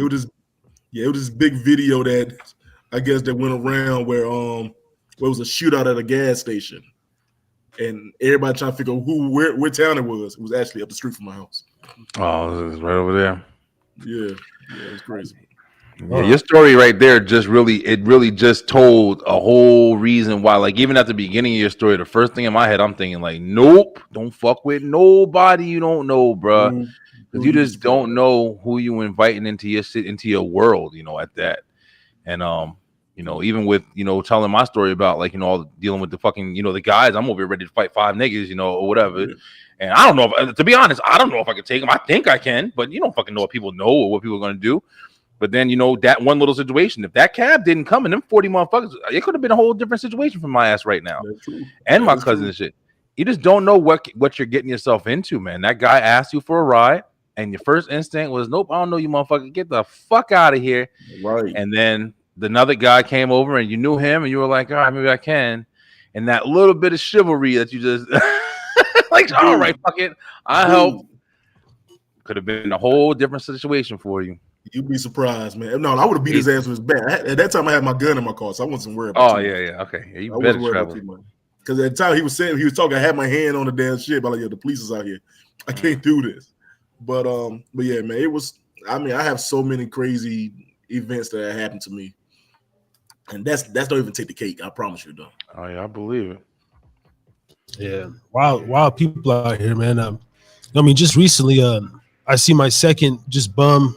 We got a lot of homeless problem out here, like a lot of places, but they're just pissing right there when they're handing, on the sign on the corner. I mean, I've seen two dudes just literally just facing traffic, Yeah. just peeing, and I seen one just hitting the meth pipe right there under the bridge. Like he wasn't even trying to hide it. He was sitting there, and I was I'm been in the corner going under the underpass. And I'm just like, damn. Like, you just, so that's down here in Atlanta too, bro. Atlanta, when I used to drive, bro, let me tell you something. That motherfucker. I remember one day I was pulling up to this a truck stop that I used to deliver the ice cream to, an ice cream cage or whatever. And this motherfucker was outside. I would have to pull into the first thing, then you got the pumps, and then you got the stores in the back. This motherfucker was standing right out there with his pants to his ankles, just pissing outside. Like it was nothing. Wasn't hiding behind anything, just in the fucking middle of the parking lot. I was like, where the fuck am I? I'm in a small town, man. It's nothing to catch crackheads fucking in the backyards. It's really nothing. Yeah. I mean, you ain't living till you hear the crackhead getting fucked. It's the craziest stuff that you ever heard in your life. Yeah. But I got a confession on the rants. I got a confession. Can I make a confession? No bullshit, on some real shit. I used to work overnight at Walgreens, and I had a couple of different experiences or whatever doing that shit or whatever. Including fucking a pregnant girl in the back of the store that was stranded and stayed with me for the whole night until I walked her home in the morning. No bullshit. And walked her to her apartment complex in the morning because the buses stopped running. But I did let this crackhead bitch suck my dick one time when I was on break at Walgreens. And no lie, I never did anything like that before in my life. This is like 2007, maybe 2006, like the year I was supposed to graduate and shit. And I didn't know like what can happen. So when I got back to the store, like I was like, fuck, did I just do that? I didn't know if I had AIDS or whatever. I went and got a bottle. No fucking lie. I went and got a bottle of Listerine and poured that shit on my dick in what's called wash my dick off Listerine. I was like, you gotta kill something. Huh? You done burnt it off, didn't you? I was just like, it just happened because I was in the thing and I was just driving. I went to go get food from somewhere, but they were closed. And when I was coming back around, like this chick, she came to my window and I was like, fuck it. And then when I really noticed what it was, I was like, oh, she's trying to like, this is a fucking hoe or whatever. And I was like, fuck it, okay, you're gonna do it. And I paid for that. That was my only time doing that shit. But I did that shit. I was scared to death doing that shit. I bet she had a missing tooth and all. She was alright. She wasn't that bad. She was alright. She wasn't that crazy. I remember getting some head from a chick, and I actually ended up throwing up afterwards because it was kind of a nasty bitch, Yeah. And I could actually like the smell of the saliva was like stink. Oh my god. And damn, dear. Yeah, after it was like done, when you don't really clean up, you're just kind of like, you just kind of wiping. And it had settled for a little bit. I went to the bathroom to wash my shit, and there was like this black ring of just fucking filth and grime from her fucking hands and her fucking mouth and shit. And I was putting water on my shit, and the water plus the whole shit was like stinking, bro. And I gagged. Like right there in the sink, I was just like, that'll change your fucking life right there. Hey, but I bet you feel great though. She had the hottest mouth and all. It was good head. It was really incredible. It was that like I don't like the super. This shit was the nasty. Like I could tolerate that shit. I was young and wild, bro. But I mean, this was like a rooster neck and and it's fucking, my it's dripping in between my ass cheeks and shit. Like you just gotta. Oh yeah. But I remember it being so disgusting. I could smell it's like the spit. That'll change your fucking life right there. It's still making me gross right now. Yeah. But the nastier thing I fought through it and Oh yeah, you ain't gonna stop. You ain't gonna stop. Yeah. That shit's happening. It's happening. You gonna finish, bitch? Yeah, you gonna clean your shit up later. But I think the only worst thing is that she kiss you after. That's be the only thing. Oh man, listen, yeah, you must just fucking die right there. Now this was a chick. Look, the head. She was a head monster. I didn't smash or anything. I wasn't even trying to really entertain. I wasn't, the mouth. Just a head monster. Yeah, that's crazy, man. You got the last nigga leftover dick on your dick. Probably, man. Probably. That's why you got. That's why you got to keep it there. And I just respected it for what it was. But I remember going in there, cleaning up, and I'm just like, okay, this. Now I think back, it's like that shit would scare me, bro. That shit would scare me. That shit scared me too. I never had nobody who went down and who breath was stinking like that, man. Like, God. Yeah. Shit. I've had a bitch that her pussy. Well, I told the story on one of our live in the lines about a couple of times I had bad pussy stench or whatever. With the one girl, she had a pillow between her legs, and I took the pillow. She was laying on me, and I was playing with her pussy, and I was playing with titties, and she had a pillow in between her legs, a couch cushion. And then when she got up, she gave me the couch cushion, and I went to grab it, and that shit said, "Woo!" I was like, "What the fuck?" Pause. B. She put the couch cushion because it's thick as hell, and it holds the smell in that motherfucker. She had a Cosby sweater in between her legs. Motherfucker, she had a polar bear between her damn legs. Bro, that shit. As soon as she took it off, it was like that bitch from Mortal Kombat with the fucking. Oh my god. Well, she got a bed mattress between her legs, and she's sitting up there trying to. I'm never coming to this bitch house again. But let me tell you. I'll tell you, Trey. I remember once I did have a girl who did smell a little bit one time, and I was like, "Yo, you know, be a great idea, babe. Let's take a shower together." Really? Oh yeah, most definitely. I'm not into that shit, man. I've definitely done it. I'm not into it though. It's like work. Gotta fucking stand there and gotta wash each other. I tell my one girl, I was like, "Oh man, it's cute. It's cute at the beginning." Yeah. I'm glad my girl ain't into that shit. It's crazy. Ain't no lie. Me and my girl literally I asked her to take a shower with me this morning. I was like, look at this motherfucker. He doing that shit. I was like, baby. You get the shower. Just feel your wet body and shit. Yeah. Rub it. I guess I just never been into that. I don't know. No, this shit is all romantic to you. Really trying to take a shower, like bitch, right? You really stink. Washing her and you at the same time, trying to keep obligated. We both I'm big as hell. You trying to get around me? We can't do all of this. Fuck all that shit. I mean, yeah. When I got super fat, you can forget about it. I gave up on a lot of shit. I ain't doing no extra shit. Bitch, you better do it all. Hey yo, all you need. Later, motherfucker. All you need to do is make sure you keep that damn fan on for me. That's it. I don't make you sweat. Yo, listen, this is a good fucking. Hey, Harris, I hope you got topics, bro. Cause I'm telling you, I'm about to say some shit. I'm about to talk some shit right now. I'm sorry here. Do you have you ever been in this? This is the shit you think about. You start getting. I'm 36 now, and I'm fucking almost 40, and I'm like, all right. I remember the times like fucking girls and stuff like that or whatever. And I think about it now, like when I used to sweat, like, you used to fucking you sweat and shit.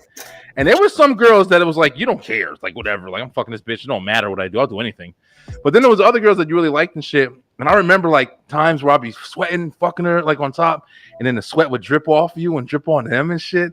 And I just think to myself, like, damn, this fucking girl must hate me. No wonder we ain't together. Like, that shit is disgusting, bro. Like, do you remember like nasty shit that you did to girls and shit that like might have turned them off? Well, no, go ahead. Well, that particular thing, there was even my girl doesn't mind the sweat. There was one in particular that actually was like turned on by it, but because I get this look because I treat the feminine, like a prey, right? It's like I literally pounce on it, and when I'm in there, I get this look of focus, and I get the beads coming down, sharpshooter, and that shit would actually turn this particular chick on. I remember the sweat dripping, splashing. shit.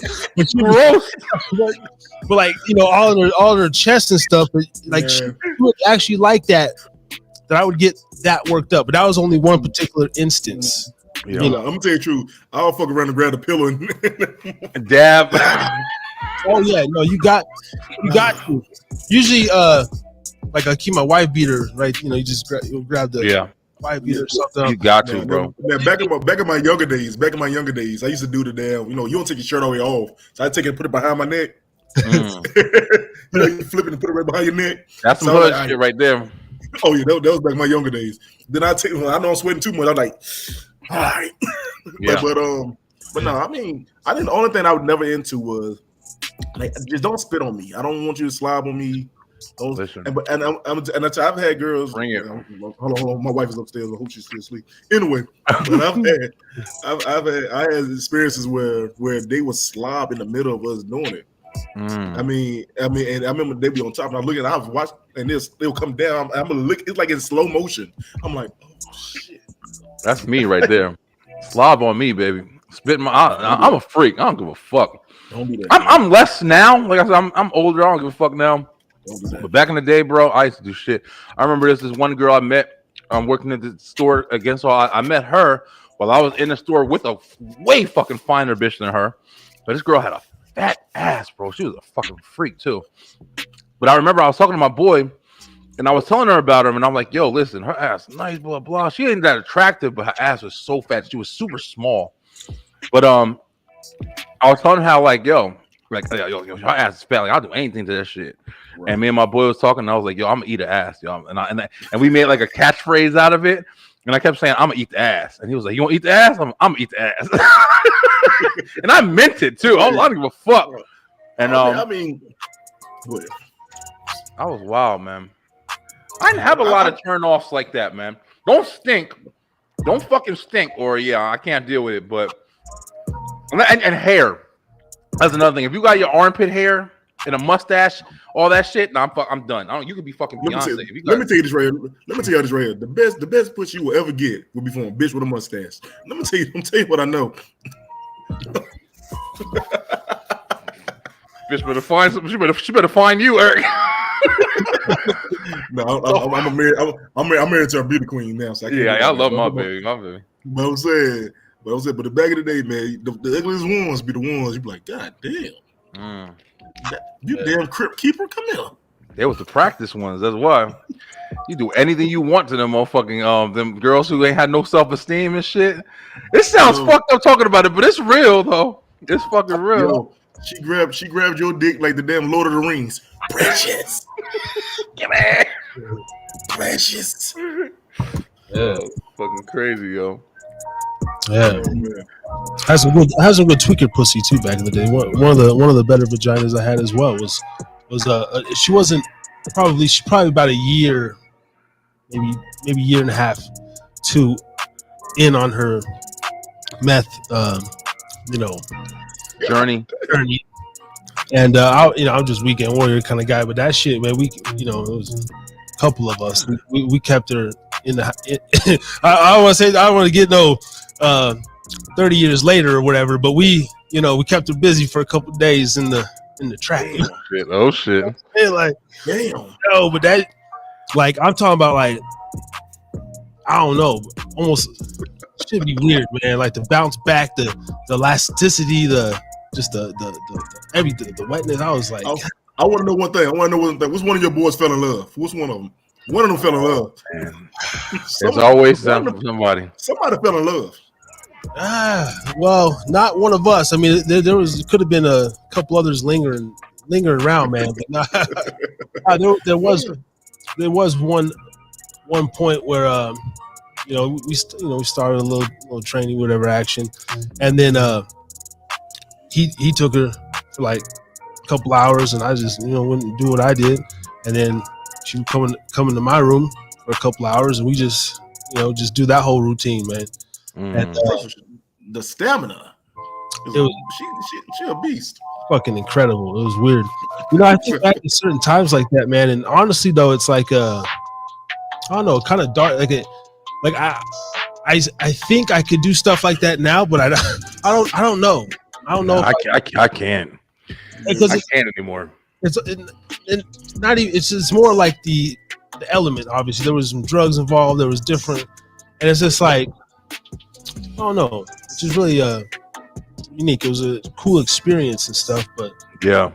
That's how I like to look at it too. Like I like to look at the experience that I had that I wasn't scared to do and shit like that. But like you said, like now, like we got too much knowledge. You got too much, like it's can't fuck with the same situations anymore. It's not that. It's not that. First of all, my knees hurt now, and I ain't got time. I ain't got time to put my back. That's the truth. And I like when I was young.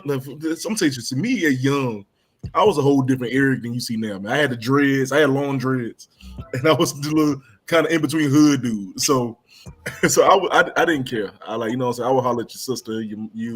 We can do like as long as I'm single, I can do what the hell I want to do. Yeah, that was my thing. That was my thing back in the day. And my problem was, and I told everybody, my problem was back then was I used to tell all the girls like, I want to be your best. I want to be the best you ever had. And then get mad when shit don't go the right way. I'm like, oh damn. Now you want to bust my windows out. Okay, I don't know how the hell this happened. Like why you asked me to be your boyfriend? I thought we said that I was gonna be, but you looked me in my eyes while we was fucking. Oh damn, my bad. Like that was a lot of problems. Yeah, relationships and shit like that.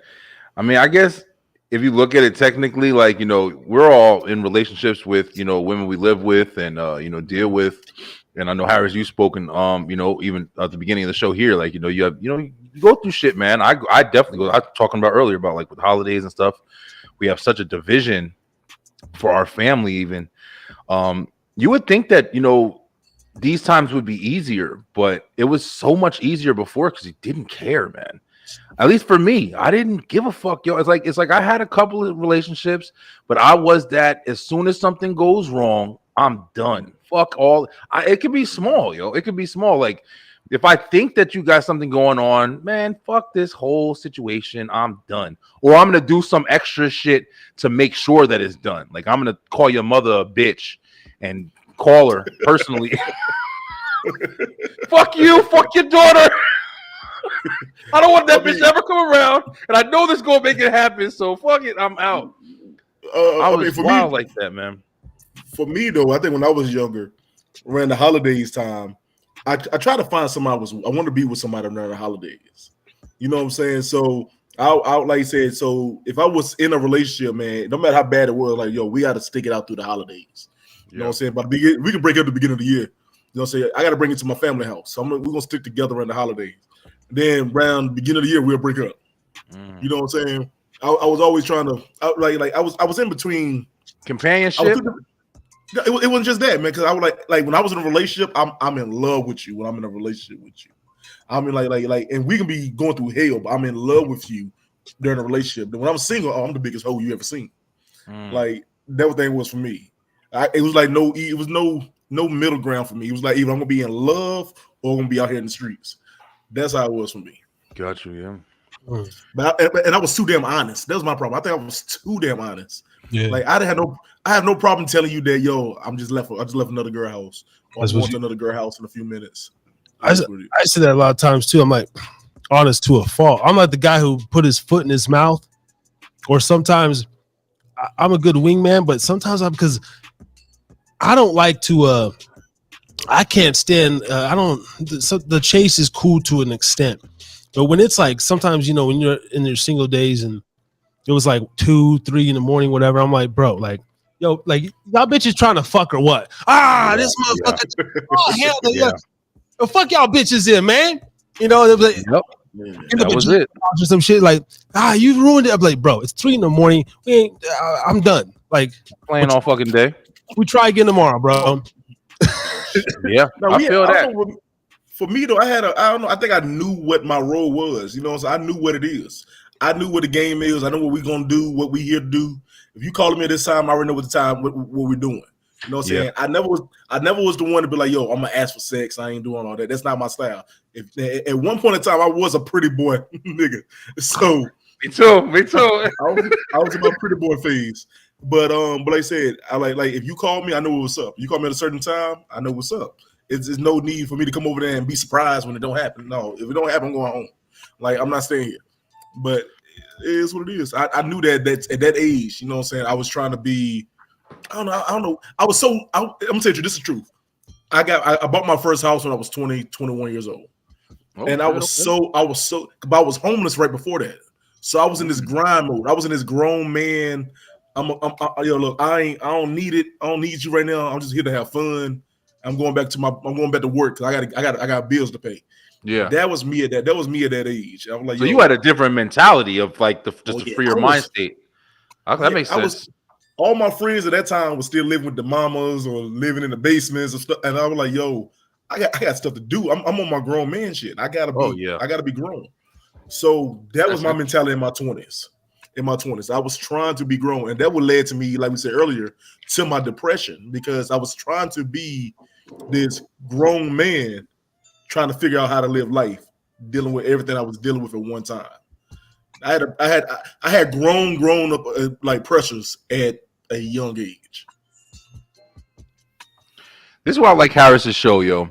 Harris's show. Eric, me and Harris known each other for going on a year, over a year now, and we've been doing this show. We were just talking about it.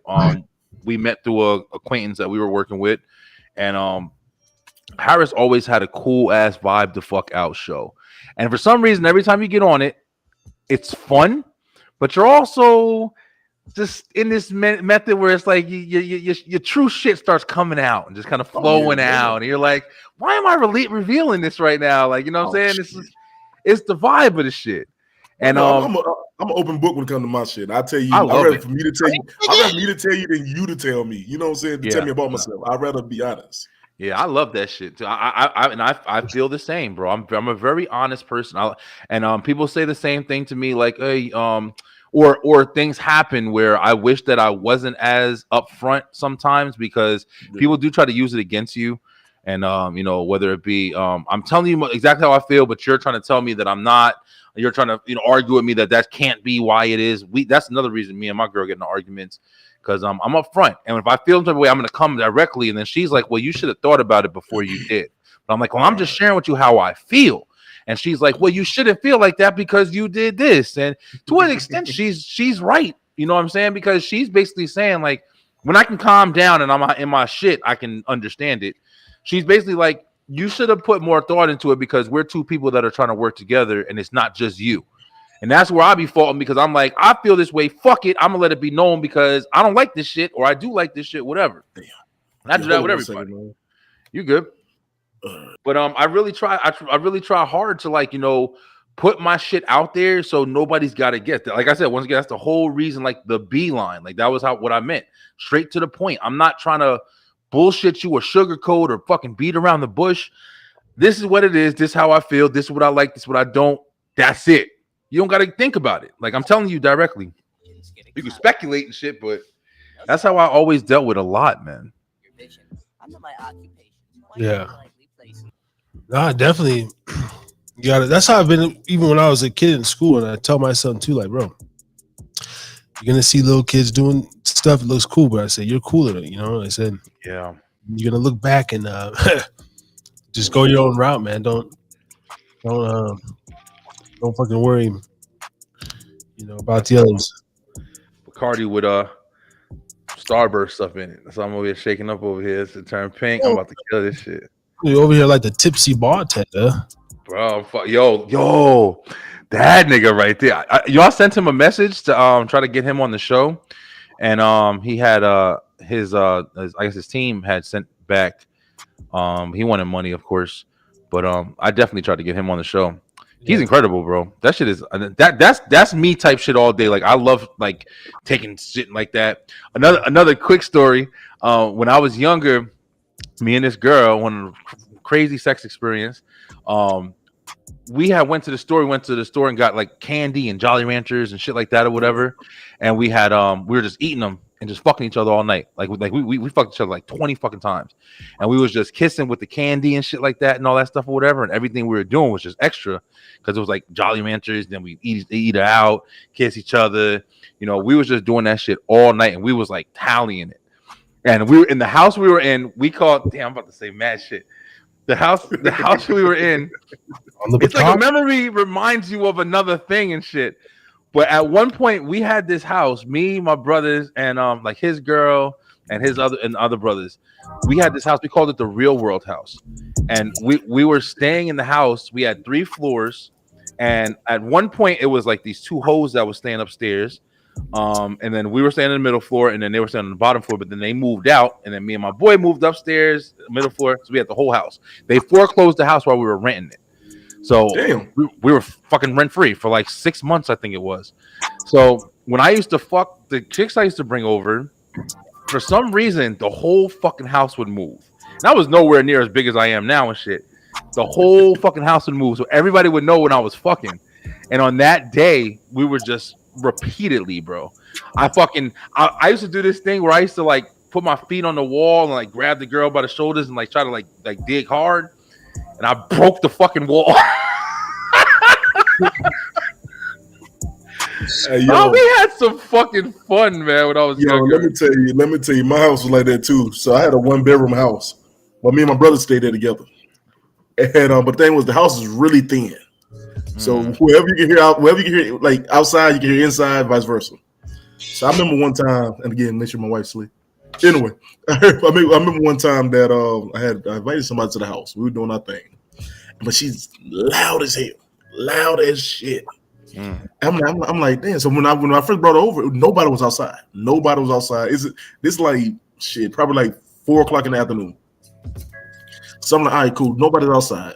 So when we finished, it's probably like now because I had to take her to work. So she was like probably like an hour and a half, 2 hours later. Okay. So we leaving to go outside. Everybody's outside. Everybody's like standing in their yards. They on the porch. They like, and my aunt lives across the street, so she coming outside. And I'm like, what's going on? And they just smiling. Hey, Eric. You know what's going on? I'm like, yo. I said, yo, she looked at me. I said, yo, just get your ass in the car. Don't say nothing. Just get your ass in the car. Yo, I felt like, because we was the only young house over there. Everybody was older. So we were the only young group of people. And I was like, yo, I said, don't say nothing. Just get in the car, man. I don't want nobody to say nothing to me. And they just kept looking at me smiling. I'm like, oh, shit. My aunt called my dad and told my dad. My aunt called my dad and said, yo, I don't know what the hell Eric doing over there, but he need to stop it. Oh, shit. So, your dad was proud of you, wasn't he? Man, my dad, to this day, he ain't say shit to me about it, man. Yeah, man. Yeah, I had some fun back in the day, bro. I don't regret shit. I don't regret shit that I did. That's something that I can positively say. Even the bad shit, I don't regret anything that I did when I was younger. Some shit I wish I would have did better, maybe. But I'm definitely glad that I got the opportunity to live life and make my mistakes. And I am over parenting my kids now to the point where, like I said, I'm homeschooling. Like my daughter's getting homeschooled right now, and our 2 13-year-olds, they're going to be homeschooled next year. But we're really doing our best to make sure that they're going to be, still being able to engage. Like my daughter just started gymnastics. So we're doing different shit. We ain't just like sitting in the house and just like not doing nothing. She's starting doing gymnastics every Tuesday. She's 4. And so it's like we're getting it started early.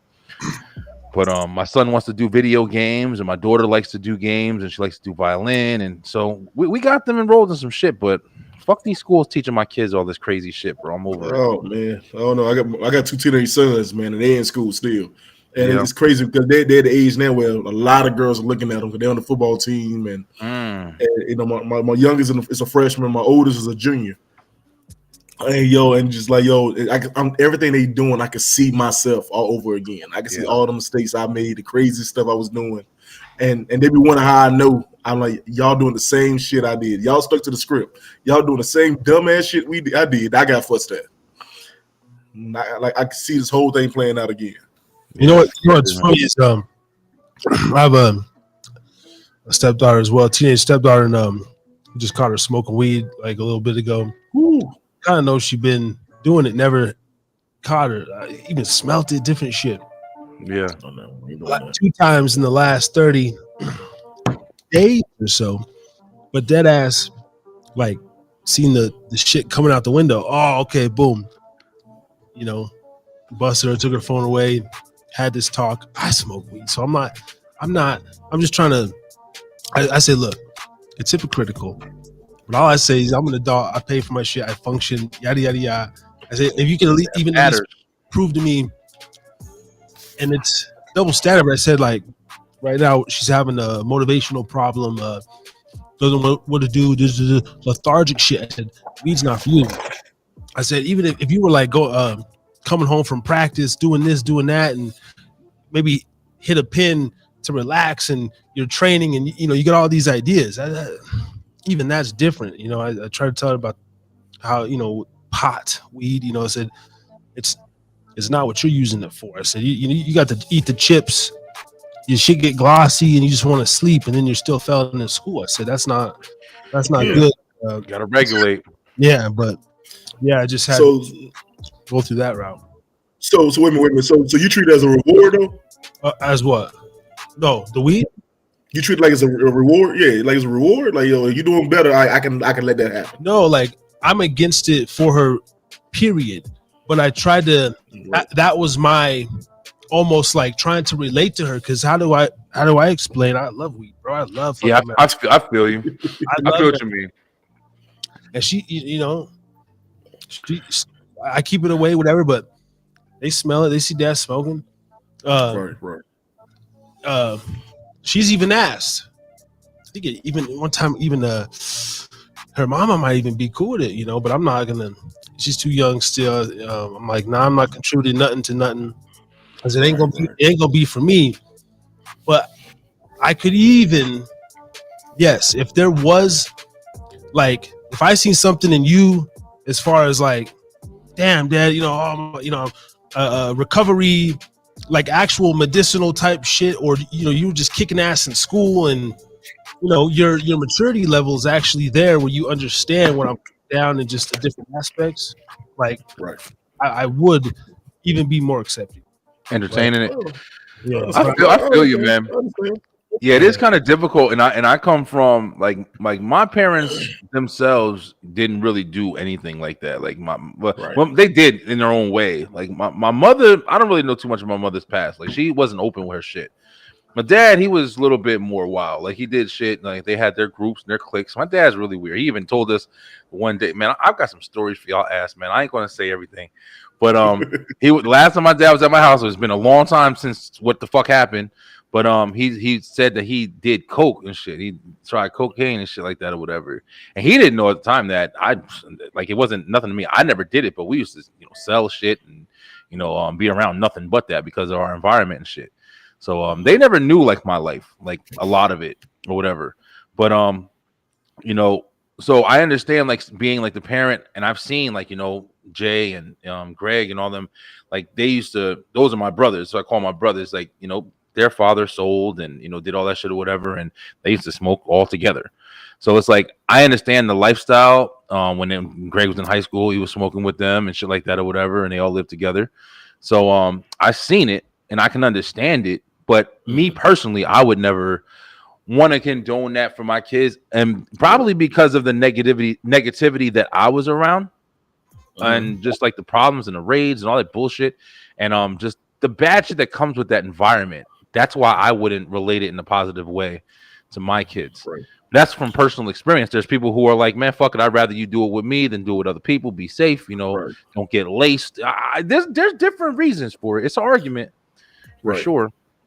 And I'm on that same. I'm on the same boat with you too, B. With me, like my dad wasn't into that. My dad was strict. You know what I'm saying? He was a military dad. But he had my dad was wild too. He had his own little thing he did too. He still do. My dad's old as hell, still doing crazy shit. Anyway, but my thing was, I love my kids. I love my sons. They my stepson, quote unquote, but they are my actual son. I call them my sons. But my thing was, I want to keep that it's a line from me being your friend and me being your parent. You know what I'm saying? I like as a man, I'm okay. Like you tell me like, hey Eric, me and old girl, we got it in last night. I'm like, all right, man, all right. It's so hard to hear, right? Yeah, but inside, like, there you go. But my thing was, I don't want to know too much. I don't want us to have that type of that boundary be crossed. You know what I'm saying? Like I still want to keep it as a parent is. I don't want you to smoke. I don't want you to drink. And when you get old enough to do it, I don't want to be the one to do it with you. Yeah, you know what I'm saying. Yeah. Good point. I told my sons, when you get older, you want to have a drink one day with me when you get older. Sure, I have no problem with that. You know what I'm saying. But I was in my environment. I seen the kid. I mean, I seen kids drink with their parents. I see kids smoke with their parents. You know what I'm saying? I had one of my older cousins used to tell us all the time, look, if you any drug you want to try, let me know first, and then we'll talk about it. Then if you want to do it, I'd rather you do it with me. Yeah. And like I said, I couldn't. I was like, yo, man, I don't want to be that open. I don't want that type of openness between us. Yeah. Yeah.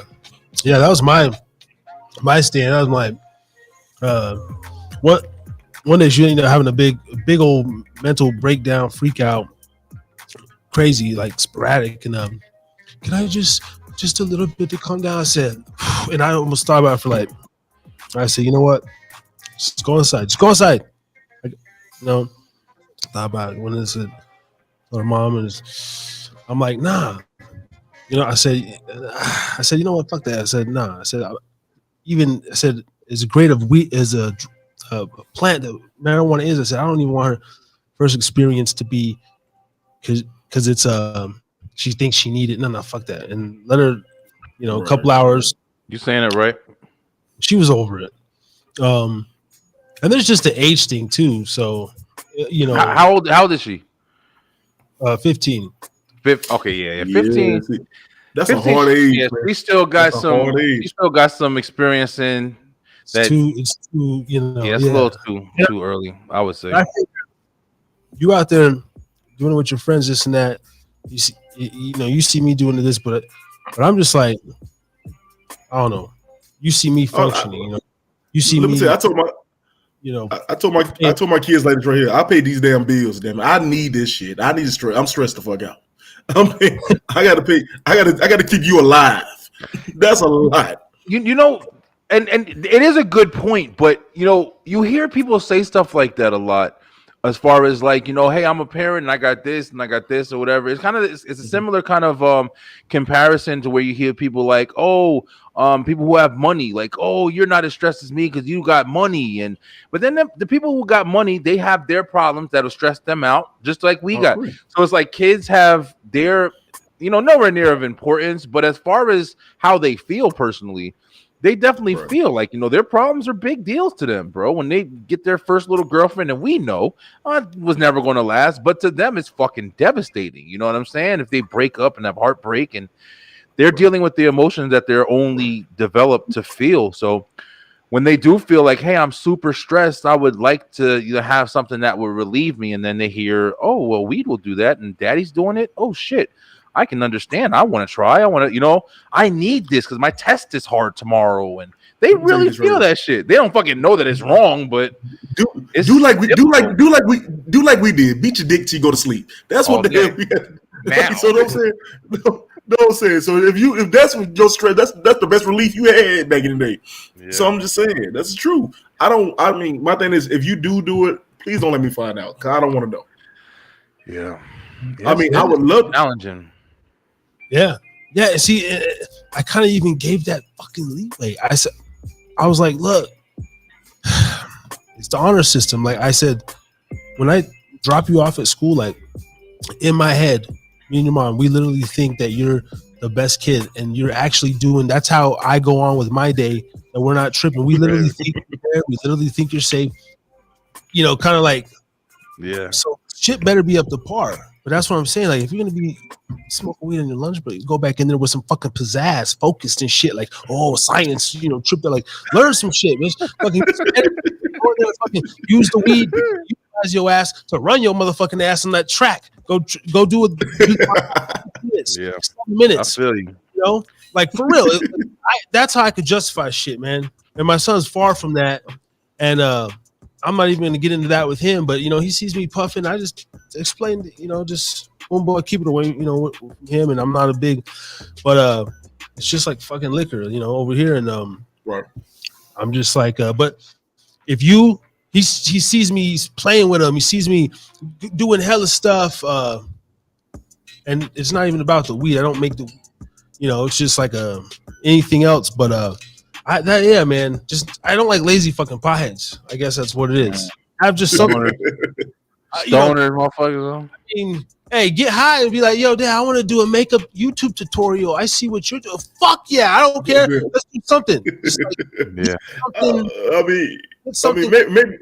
Maybe I'm soft with it, man. But I didn't want to when me and my wife moved together and we got the kids and all that. I didn't want to drink in front of them. I didn't want to smoke in front of them. Yeah, me neither. That's the truth. I didn't want to drink in front of my kids. Because I don't want you to. Because I grew up seeing that. You know what I'm saying? I grew up seeing. That's why for me too.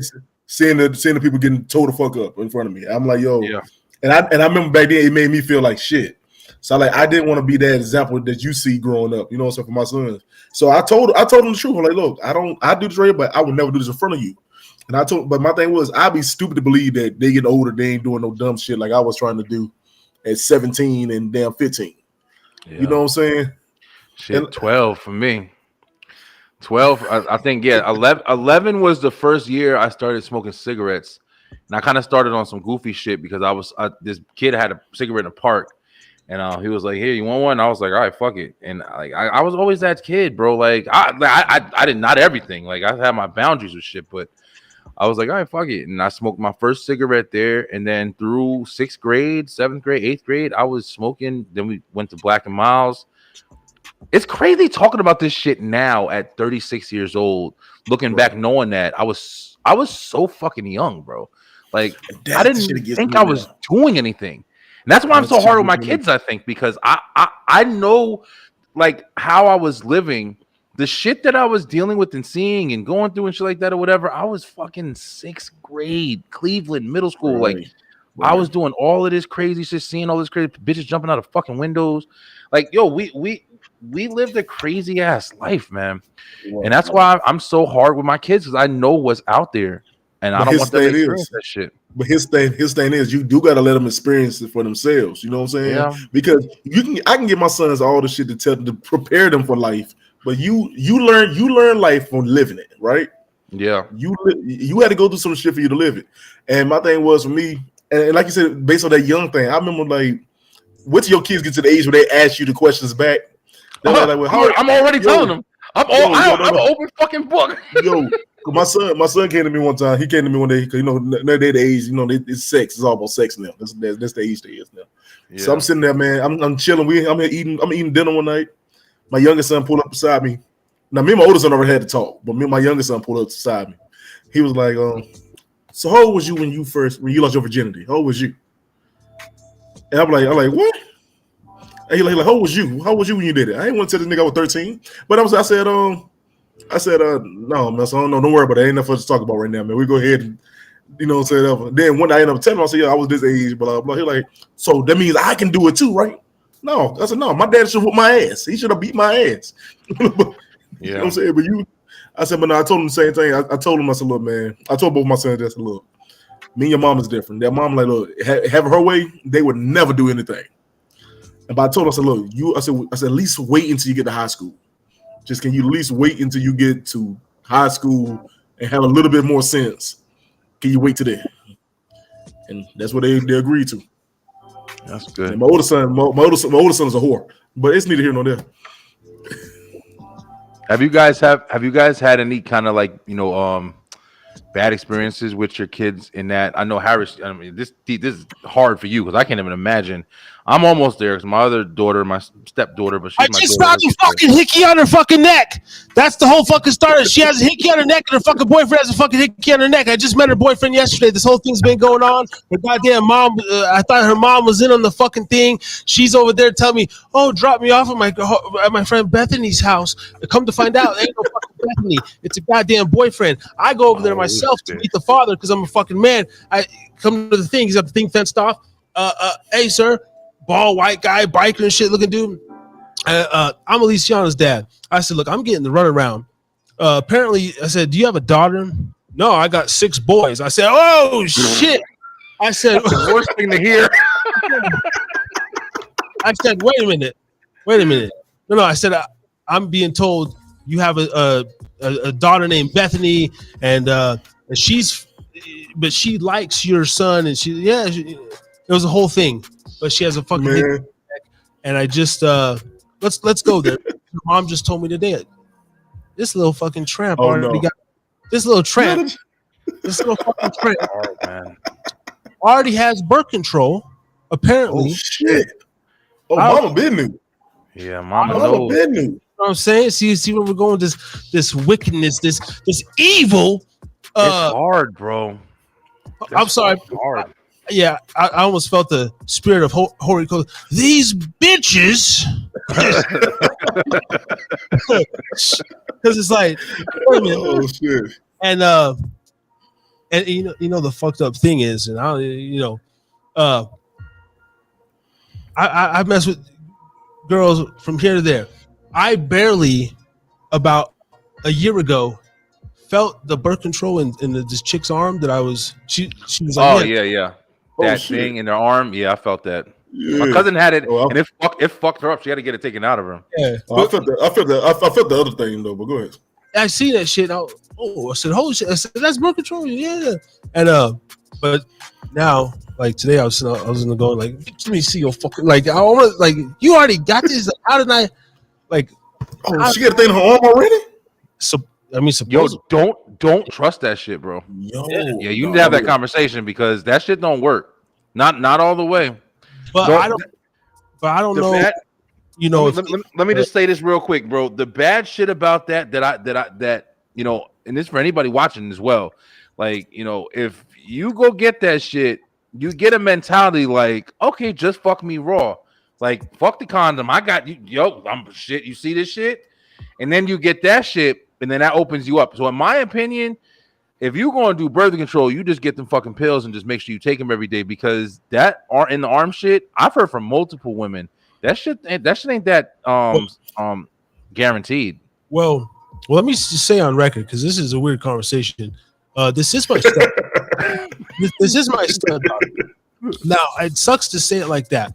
I love the girl, and I'm there for her. But I honestly, as a father, is defined and as there as I am for my son. If I was in this girl's life from birth, ain't no way that my fit because I'm still under the impression, you know, she's a virgin, and you know, angel, forever. Yeah, her mom is too apparently, but I'm like, you took her, and apparently this has been done a minute ago, you know, before. But I'm like, wait a minute, but like, why? And but this would, if there was another female to defute this, apparently, and I don't know, it sounds like some shit because you're still growing, but it was good to balance out the hormones. Or something about her. Things were so bad that it's you get it and it actually straightens it out. It sounds like you talking about her period. So when she have a period, she had to it's supposed to help her not catch.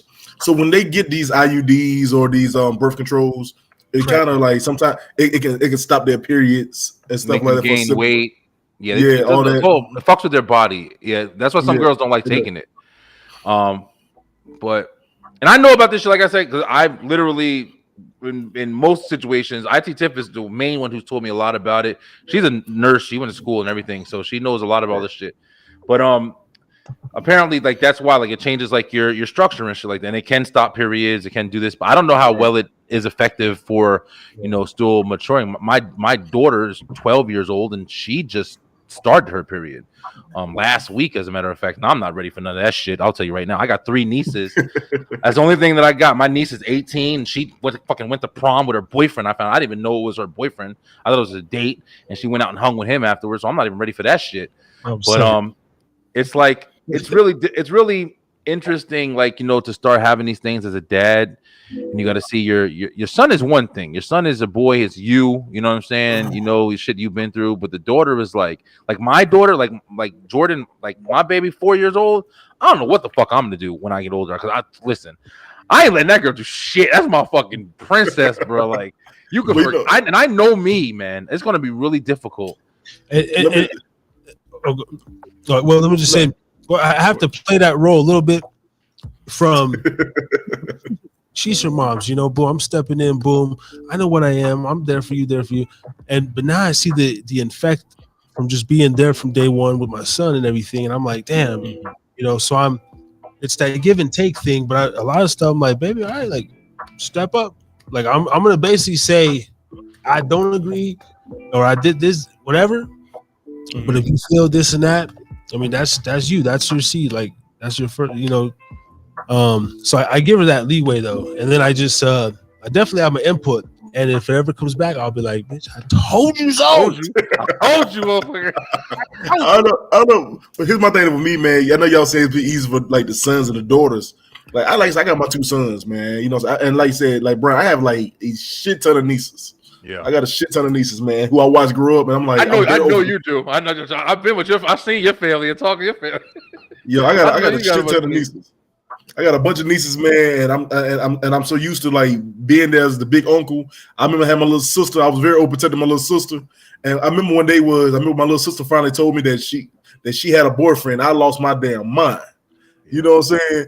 But as for my sons, man, it's kind of weird though because I want them to have a little freedom, but at the same time, in my head, I'm thinking, yo, what if you get somebody pregnant? What the fuck you gonna do? Bro, like, what is you gonna do? Like, I'm trying to explain this to them because, like I said, my son's hornballs, both of them, hornballs, man. Them, like a girl can walk by right now, dick hard. They ready to fuck. It's already happening. Yeah, that's but especially now, like all this shit. I mean, these girls, bro. Listen, and I'm not trying to sound creepy or nothing, but I'm saying these girls are fucking fully developed, walking around. When I be taking my kids to school, my kids are in middle school, bro, and I see these fucking girls walking in school with belly shirts and all this shit or whatever. I'm like, damn, these fucking girls just giving this shit away immediately. No, let me tell you. Where I'm at, man, they have the middle school has this Instagram page where they're exposing each other. Oh yeah, yep. We went through that shit too. where they're exposing each other, and I'm like, I never seen no shit like this. I mean, you got girls showing who sent the titty pics, and guys who got dick pics out there. I'm like, y'all in middle school. Yeah, y'all got sex tapes, and they talking about girls talking about they want to be choked, and girls talking want to be. I'm like, yo, all of this in middle school? Oh shit, I didn't hear about that shit. Yeah, we had that shit on MySpace. We had people exposing who was fucking who, and that was like freshman year in high school. I remember that. But that's different for us. On MySpace, you can do too much. Yeah. Like you can do too much, but now you can have full-blown videos of every damn thing. And I was sitting there like, I'm like, yo, these kids are like, fuck. And in my head, I'm thinking, these like 13, 14-year-old kids. Fucking their life and up. Like, yo, already, like, y'all jumping on the porch early as hell. Yeah, that's scary shit. Like, by the time y'all get to 18, ain't shit new. Ain't shit fun to do. That's why I asked before if you guys had any situations, because one thing I did have with my son earlier this year, we took his fucking phone away and everything. First incident we had was he had liked this girl, and he was taking pictures of her ass with his phone. Oh, yeah. And he tried to play it like he didn't know, but I guess he was showing people that he did. And he sat there and people were seeing, like, and they told her, they were like, yo, your son is taking, James is taking pictures of you and shit or whatever. And she told the teacher, and the teacher called us. That was the first situation. So then apparently he had this little girlfriend, and him and his girlfriend were texting. And my girl looked at the phone, and all of these fucking text messages of my son talking about, let me touch you and blah blah blah. And the girl's like, no. And my son's like, no, but I want to. And you can't like tell me no, I'm your boyfriend, saying all of this shit, yo. And I'm sitting here looking at the evidence, and I'm like, if this nigga was fucking 17 sending this, he'd be going to fucking jail right now or some shit. Like, it could be a charge or a case. And that shit woke me up to like just how devastating he could destroy his life in fucking in no time, bro, and just have all the evidence right there. It's scary as shit. It's weird that we parents now, we see this shit, we alarmed by this shit, because we did the same shit. But I was sitting, and I remember when my oldest was like, my oldest is about to be 17, but when he was little, he had been about maybe like 12. And I remember he had a little girlfriend, that we didn't know about because he wasn't supposed to. He's not supposed to date. Yeah. So, but they texting back and forth, whatever. So I was with my wife, get a message from this older woman. It was like, yo, your son is texting my daughter some nasty stuff. And we're like, my wife going off. I'm like, what's going on? So I read the text messages. When I said I can't make up no shit like this, I couldn't. yo, I'm like, yo, you want to do what to what? Oh, You want to put what in? You want to touch her in the what?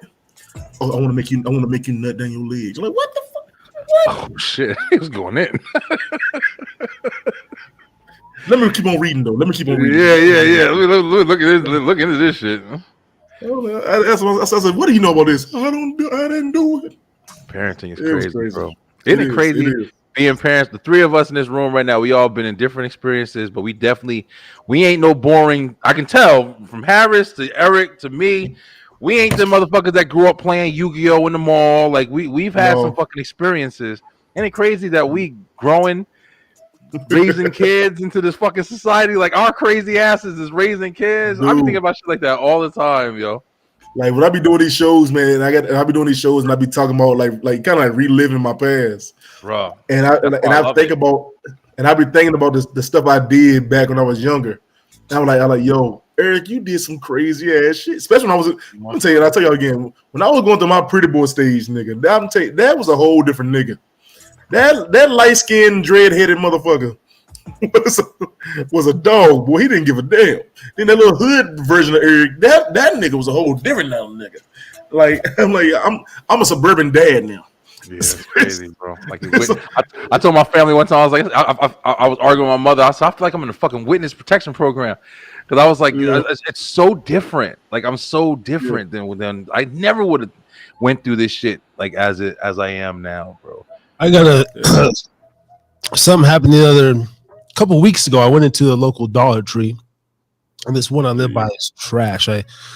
Frequently good ones. This one is trash. I actually went in. And luckily, I was not with my son or anything. It was just me dipping in real quick. Had to grab a couple items. Right. And I was threatened myself. You know, we talked about our size, whatever. 6'2", I'm 220. You know, I was threatened because there was a young black man, very young, and he was working there.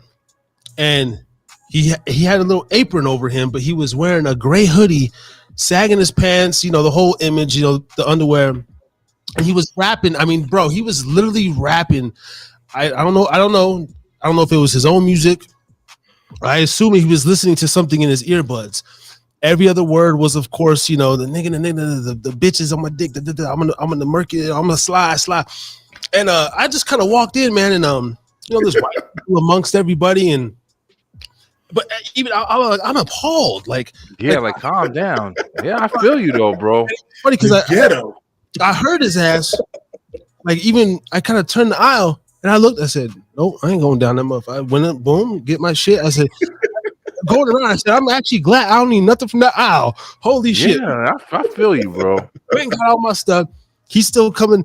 He's still, you know, rapping his stuff, and I'm coming to doing the shooting again, and I'm shooting the doing the land, and I was just like, wow. And as a store manager and different things, I'm like, just where is people? And I can only imagine the lesser person or just, you know, the older lady, like your more common customer. Right. I look at it as from a business perspective too. This being in true shit. This is some true shit right here. That's how I fucking be feeling too. I'm like, how do you even have this young man on the floor, for one? How did he get the job, for two? And then for three, and then I actually left the store and I went to, you know, it's a little shopping center, boom, little Sally's, little Caesars, little shit, you know, when there's those type of stores. Right. I had to go get some hair gel, whatever. And I'm coming back. Apparently this young man maybe was on his lunch break or what have you, and he's outside now rapping the same, even more vocal lyrics, more louder, and coming out the store, and we didn't say a damn thing, bro. And I swear, I kind of look, we lock eyes for a minute, but it was almost like just that, like, I don't know, this moment of like we both like lady, like, I'm actually with you on this one. Like, like a common understanding. We ain't together on shit, but I get this one right here. I feel you, bro. Let me tell you though, the music nowadays would sit your ass down. Like these kids nowadays go hard, so you got to be careful, bro. Man, reckless, crazy shit. Anybody, to me, and my seriously, like anybody in that mode, bro, because I'm scared, right? I'm trying to keep a job. Man, I be bartending. You know, there's a certain echelon I got to keep by myself for this clientele. Any young cat that's like willing to just, and I'm coming through shooting the fade and shooting the nigga with leg. I'm just like, bro, in a public establishment, this is just appalled me. They don't give a fuck, bro. Well, I say that shit all the time. I'm like, brother, like, damn, but it just shows too, like, well, you know, there's another one, no dad. Damn. You really just need a hug and, you know, just need some guidance, man. It's there's another one, no dad. No dad. Here's another one for the system. Hey, yo, I don't know. You be want to do little speeches to him. Listen, you don't have to be like this, young man. Really, man? I've been there, young brother. I've been there. Don't let them use you like this. Get shot doing shit like that now. Motherfuckers don't have no care. Right. I don't want no fucking. I saw a video the other day. I don't want no fucking advice from you. Like, God damn, you can't even help these motherfuckers. Like, you know, get your ass whooping and post on YouTube tonight. Trying to tell you, that's the new thing. This motherfucker, yo, no bullshit. The video I saw, it was an older dude, and like the description, I think it was on Reddit. The description was like, OG gets checked by a young guy or some shit like that or whatever. And the kid was literally saying, he was like, yo, you don't know me. And the older dude was like, hey, I'm trying to talk to you. I'm trying to tell you, I don't need you to fucking talk to me. And the kid was saying, I'm on live right now. Like, don't make me have to pop you on live and blah, blah, blah. He kept saying that shit over and over again. And I get it. Like I said, I'm like, we've established that we're not fucking angels here, but it is kind of difficult when you do see that shit, knowing what you know now. It's another growing step that you have. Because you walk into a store and you see somebody loud and obnoxious, and you work here, motherfucker. Like, God damn, I can't get help, like nothing, because I'm nervous to talk to you. Like, I know you don't give a fuck. Really? Even if I'm not scared, I just know you don't care. Like, there's nothing you could do for me. And it does kind of suck, bro. I say that shit with fast food a lot. Like, I don't like eating fucking fast food anymore, literally because of the people who make that shit. I had to, because they fucking drained my account paying all my bills. I had to ask IT Tip. My family's coming home tomorrow. I fucking have my family finally coming back home. But I sent her a message. I said, yo, babe, let me borrow some money. I'm gonna go and get something to eat. I didn't want to cook. I'm trying to clean for them to come home. That's why I was able to stay up, Harris, and come on the show with you tonight. I was cleaning this shit, so I was like, fucking, I'm staying up. I'm about to have to dip off in a minute though. But I literally went and was going to get food, and in my head, as I'm thinking, like, what am I gonna get? And I'm like, I don't want McDonald's because they don't give a fuck every time you make your food. Burger King, you get a burger is $17 fucking dollars. I went to Taco Bell and got like 5 tacos, yo, for me and IT Tiff. We got like 4 chalupas and like 3 soft tacos. This motherfucker costs $40. No drinks, nothing. I was like, yo, fuck Taco Bell for the rest of my life. But it's like, then people don't give a shit making your food, bro, and it's not worth it anymore, bro. Nobody gives a fuck anymore.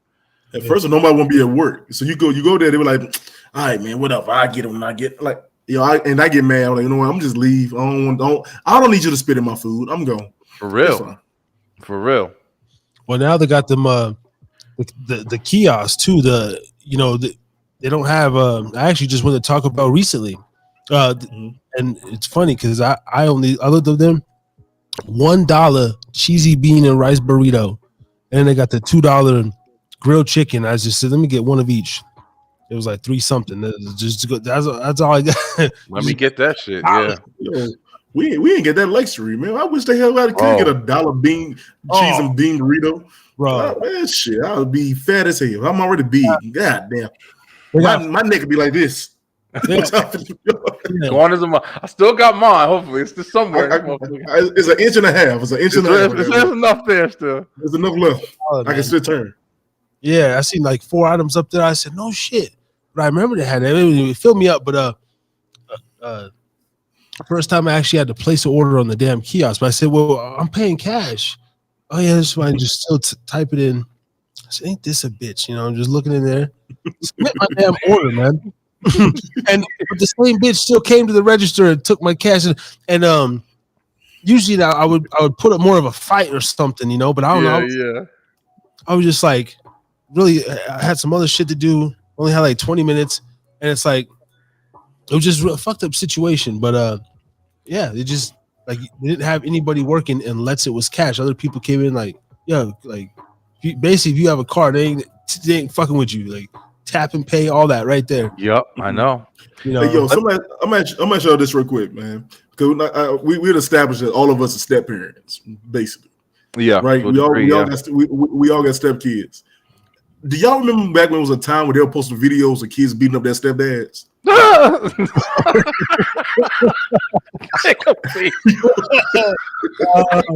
trying to think. Fuck no. Not off the top. No, No lie. Every time I was scrolling on like TikTok or scrolling on like Instagram, it was a picture of some white boy beating up his damn stepdaddy.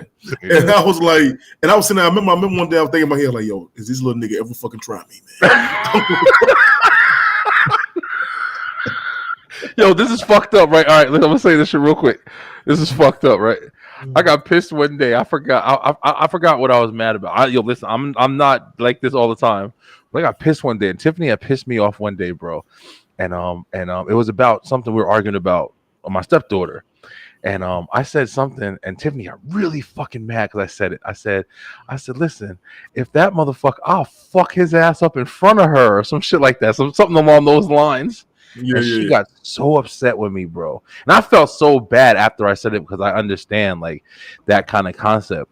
But that's like the kind of challenges that you face when you're trying to raise, a kid that has somebody else.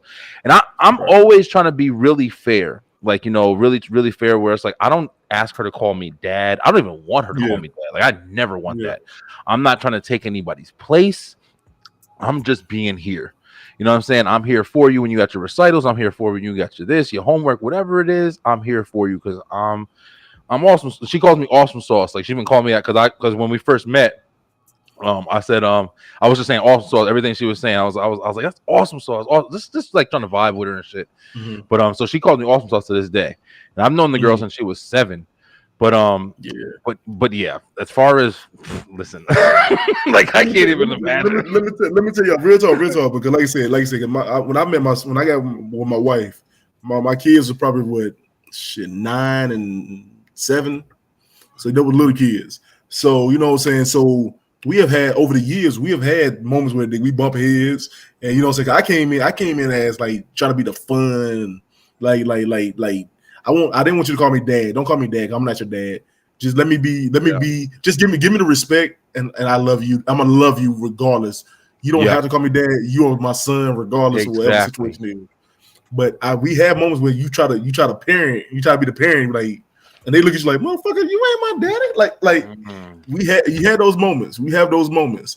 But I get to the point. I get to the place now where, like, and I was thinking in my head, like, I would never want to get to the place where you like, you know what? I'm gonna take this motherfucker. Like, I don't want to never. And I was thinking about them videos. I remember seeing those videos when the dude's like, yeah, my stepdad think he gonna tell me to go to bed. I'm gonna fuck his ass up, dude. I don't know what the fuck. I wouldn't know what to fucking do. I wouldn't know what the fuck to do. I wouldn't like other than fight back. I wouldn't know what the fuck to do. I couldn't see myself. Listen, I fought my father, and I love you that much on multiple occasions. Which sounds really bad, knowing that I'm a dad and my son better never fucking try me. But it's gonna happen though. It's gonna happen. Yeah, I know, and I think that's why I'm kind of. It sucks because I don't try to take my shit out on my son in any way. I completely stopped hitting him like at this point. And when I say hitting him, like just when he needed to get his ass beat, like I took care of it in the past. But I've never been really the beating parent. I'm strong as shit, bro. I don't got no time to be breaking my fucking kids' arms and send them to school and diapers and shit. But so I try my best to handle everything non-physically. But when it's time to get in his ass, it's time. But I've even retreated from that. So I don't even touch my kids at all. Like, you know what I'm saying? So, but I know that there's been times that he is going to try to challenge me, but I still try to maintain that figure. Like, yo, listen, if you ever even fucking think about it, don't even try that road. And it is becoming more because he is getting older. But yeah, me and my father have had physical fucking fights, man. And not trying to like whatever. One was when he was drunk. I had just got my tattoo on my arm right here. It's a fucking rip in where the tattoo is. Or no, it was this one. There's a rip where the rocks were on my arm and shit, because he went to hit me, and I kind of took him and threw him. He was twisted. We were moving, and he was just twisted out his fucking mind and shit. Now we got into an argument, and then we started fighting, and he scratched my fucking tattoo, a fresh tattoo. I had all the shit on it or whatever. And so we fought that time. And the time I was about to say before, when I was saying I didn't want to say too much, fuck it, we talking. The last time my dad came over to my house and shit, I bought him these 2 beers and shit, and we were drinking together. And he was drinking a lot, kind of more as we were talking, and we didn't really realize it. And we were in the house. My sister came over, and it was like a bad situation because my sister and my father had like kind of a beef, and we didn't know she was coming, so they kind of started getting into it. And they were like talking kind of heavy, and my kids are all home, my girl's home, my brother's over there, and his wife is over there. So we're all downstairs in the living room. It's a crazy fucking story, bro. So I forgot how it happened, but my dad had his gun on his holster and shit. So at one point he had took the gun out, and he was, because I said, I think it's because I took the bottle away, and I said, yo, you're done drinking, like there's no more, like this, it's getting too reckless now, you're getting too loud, too wild. You ain't taking that bottle away from me, boy. Bro, listen, on some real shit. On some real shit, that's kind of how it was. Because that's why he pulled. I was telling him, I was like, "Oh man, you're getting too excited, and you got the gun on you and shit like that." And he pulled out the gun, and he was on some. It's not even loaded, like it's not even cocked or whatever. It's blah blah. There's nothing in the chamber. And I said, "Yo, Dad, put that fucking gun down. Like, put the gun down, put it back in the holster." And he was so hell bent on trying to show me that it wasn't loaded, that at one point he went to cock it back. He was like, you have to pull it back. So I went and grabbed him, and then we actually wound up in a fight, like, you know, over the gun and shit. My fucking Tiffany standing right there. My brother was right there. The kids were right upstairs, right above us. At any time, I'm thinking, this fucking gun can go off in my house. So I finally wrestled the fucking gun from him. And after I got done, Jay took the fucking gun, took it in the kitchen or whatever, and I was so mad. I fucking threw this nigga on the floor, and I went to go like finish the job. But luckily I had enough, like, you know, sense. I was so fucking mad, bro. And all I can think is like, this motherfucker could have just shot my fucking house up. And even Tiffany, the one who's always like on my side, like, no, don't do that. She's always against me getting hot. Even she was like, yo, I'm letting him fuck him up right now if he does Come on. Yeah. I stopped and everything. I just couldn't believe it, but I was like, I wanted to kill him at that point, bro. But so we've definitely had, you know, I've had fights with my father, man, and I hope that it never comes that way to me and my son. And then I'll say, I don't want like, so me and my sons, man. Now I've been in. Now I'm the type of dude I'll get in your face. Now when you wilding out, I'm gonna wild out with you. Now I'm gonna do that. I don't want us to get to that place where it's unforgivable. You know what I'm saying? Yeah, and like, and to be honest with you, I've got to a place. I've had a time where, you know, so I had to jump on the ass, like, look, get your, like, you wilding out now. I got to really, you know what I'm saying? But I don't want to get to the place because it will hurt me deep down for real. But like, look, like because I watched this kid grow up. You know what I'm saying? I watched these kids grow up. I love them like their minds for real. So I would never want to get to that place where, like, look, we got to throw some bowls for real. Yeah. Because I now have, because once you hit me, I ain't gonna see you as my child anymore. I'm gonna see you. Yeah. No, I feel you, bro. Yeah, it's almost like a line you just don't cross. Like, yeah, I cried after the first time I fought when he scratched my tattoo. I cried when I was in the kitchen.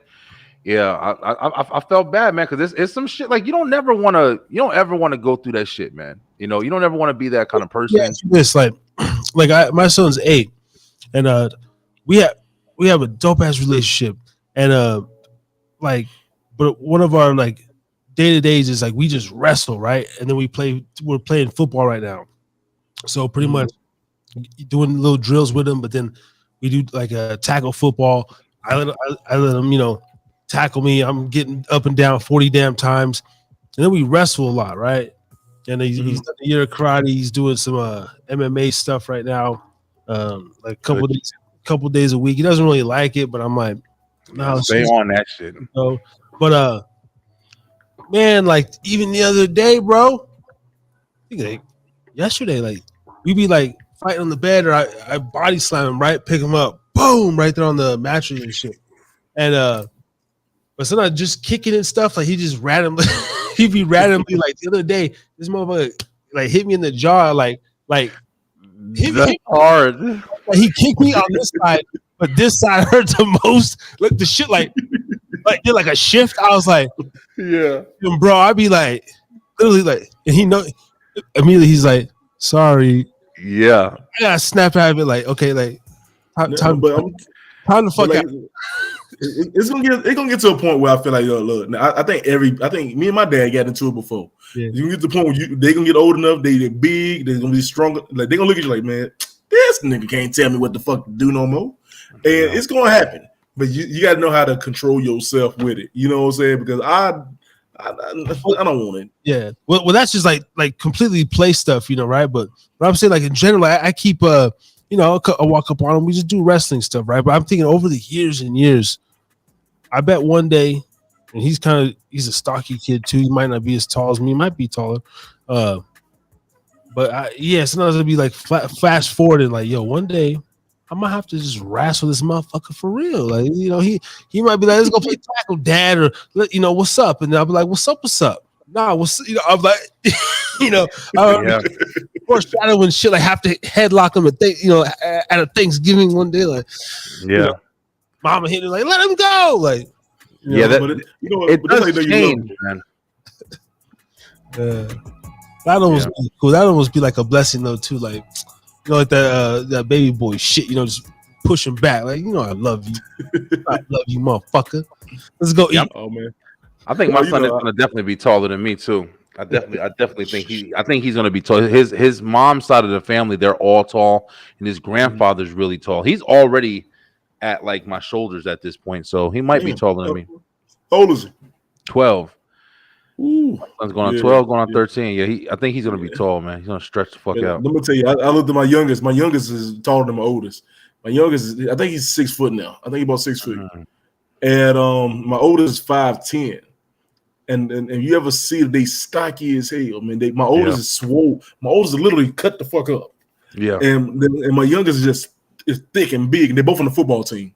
And I was looking I said, yo, damn, these motherfuckers, they're gonna try me. Yeah. I love them though, man. They cool, man. We ain't gonna. Yeah. I told them before, I said, we ain't gonna cross that line, man. You don't want to cross that line. I don't want to have to cross that line with you. Yeah, man. It's a sucky thing, bro. It's definitely a sucky thing. Ever since that experience, my father hasn't been over my house, any of that shit. Yeah, like it's been almost a year. Yeah. It's been almost a year. I'm not holding grudges, but it was a bad experience, man. It was a really bad experience. I never had to deal with anything, you know, that bad in my house from like somebody like my father, like anybody else. I'm like, listen, I'm just gonna fucking murder you, but like because it's him, you know what I mean? Like, and that's what's also really crazy, man. Like I think we were talking about it a little while ago about the kind of control that you start to have. Like I was, like I keep saying fucking 50 times this show, I was really reckless when I was younger, bro. Like me stopping to think about, I'm going to stop and consider what's going on. That shit never would have happened before. Like I would have just reacted and just dealt with the consequences afterwards. But now it's like, you know, with that growing shit, you start to really pay attention to like what you're doing. And it's weird, man. It's like you're battling yourself in a way.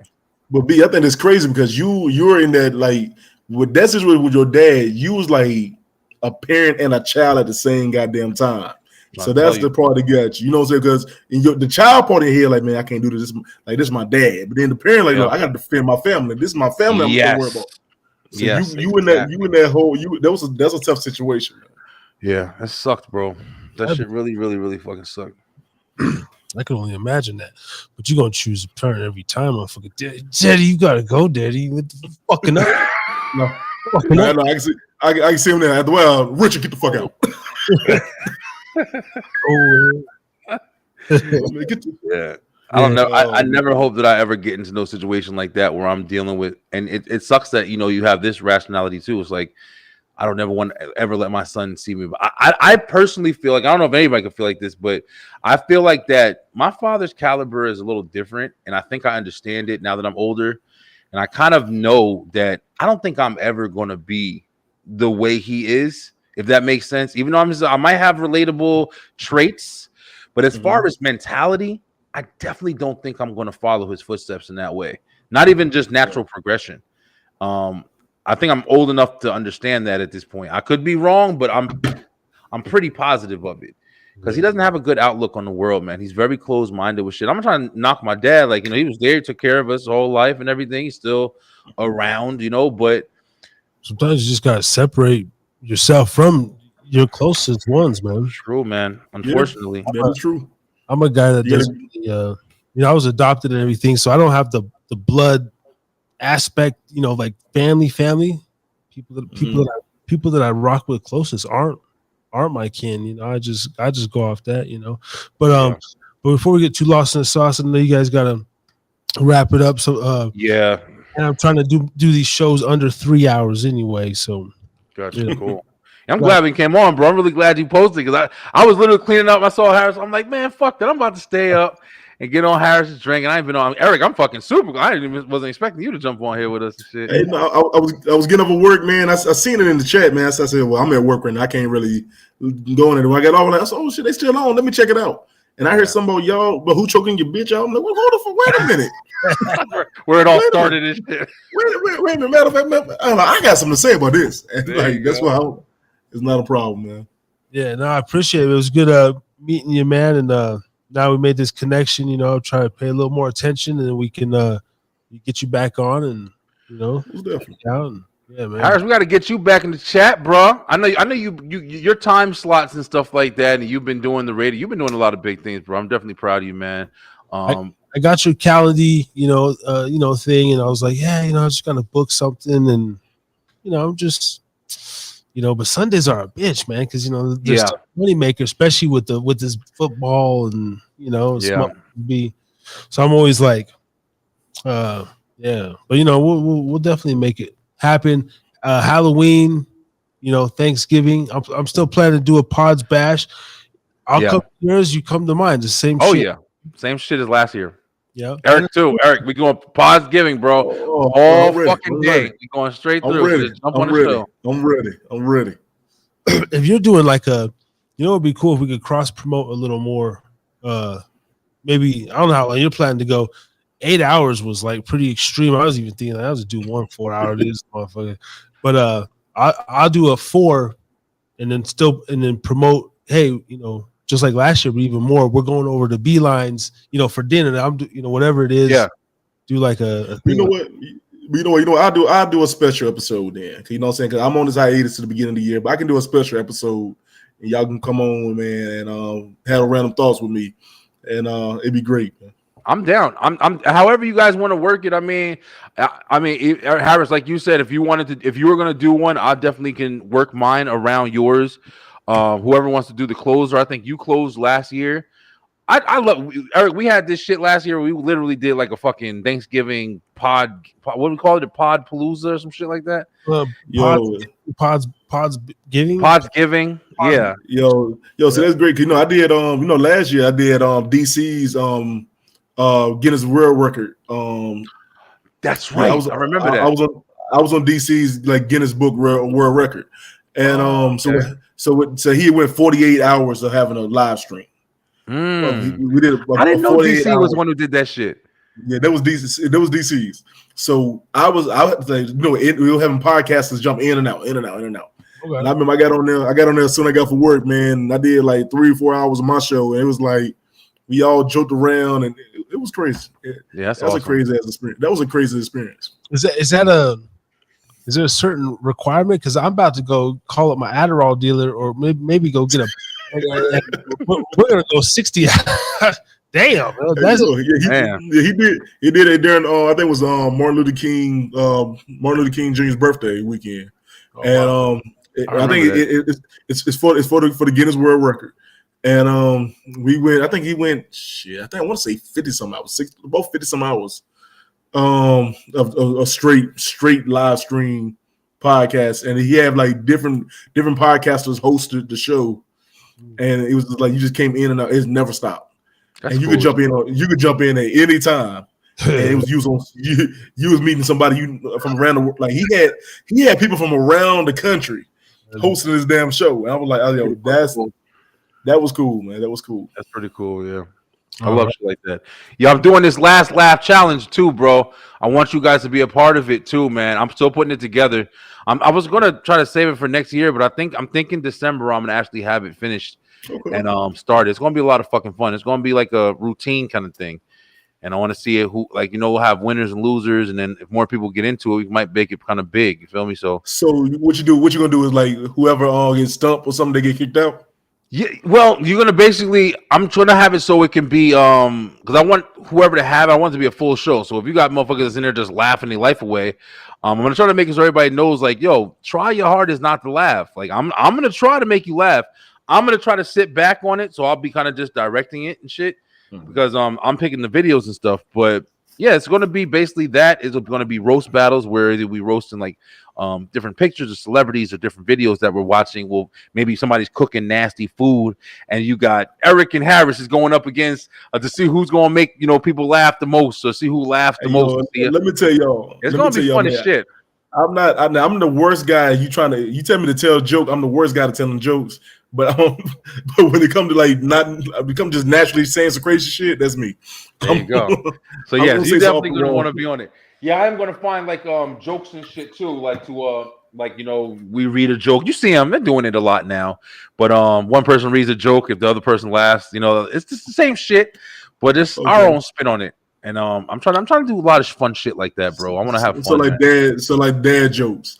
Yeah, I'm not doing any more interviews. I don't know if I said this.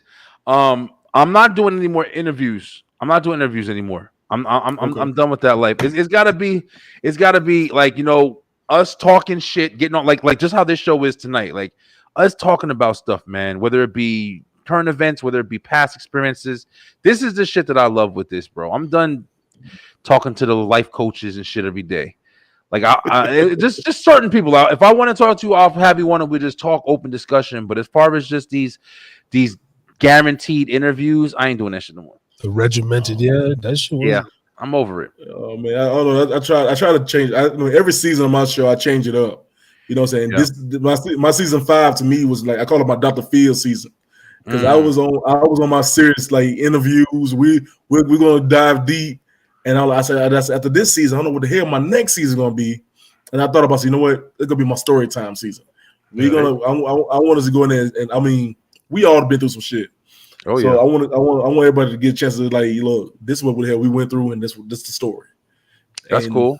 Yeah. When I get you, when we talk again, man, let's get into that because about to wrap up because that could be a whole nother thing. Because I talked to the honestly Helen as well, and she was like, season. I'm just going straight, fucking shot. I'm trying. Yeah. I'm like some here, but it'd be interesting to get into everybody's, psyche of how our pub. I call mine a pubcast. I'm trying to separate from motherfuckers. I feel you. Pubcast, but now, man, I'm gonna do a little quick outro here, and man, I appreciate you, brothers. Yeah, sure, bro. Great show, man. Great fucking show. As always, like I tell everybody, Eric G, though, one time you're a guest. After that, your family, motherfucker, and here at the Hida Pub. So come back through. Always. Hell yeah, man. And Harry's drinking again. Appreciate y'all, man. Always, man. Yes, sir. All right.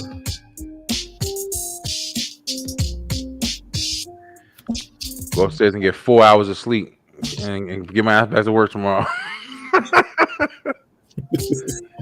Oh man, I'm gonna go upstairs and get my ass kicked. My wife came downstairs. I'm too loud. Oh shit! All right, y'all, be good. All right, bros. All right. Beeline and Eric G on the check-in.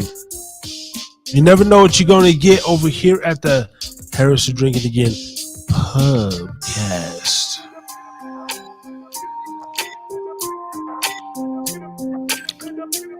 We got some Long Island in a can that's doing, tasting pretty good, 12%. A little late for the 12%, so I might not finish it. Hey, thank you fellas so much for gracing the Hida Pub. If you are any sort of listener, anybody that even scrolled across, thank you for even 1 ounce of your time or energy, because you could be anywhere in the world. Look at this beautiful world out here. Look at that beautiful pink sky and that water. You could be over there at that TA. You could be at that casino right there. You could be at we had North Carolina on the tap in. North Carolina raised up.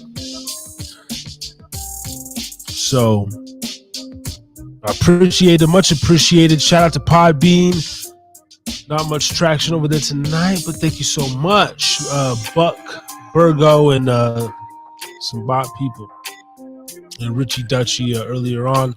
I'm actually just going to end it here on the pod. Thank you so much. Also, Harrison Drink It Again on Spotify. Help us get up over there, man. Beeline, I'll try to make some more of your lives over there. I had a lot of laughs tonight, man. It was cool. We had a good rapport. Fellas, I like that. It was a good show. Great content.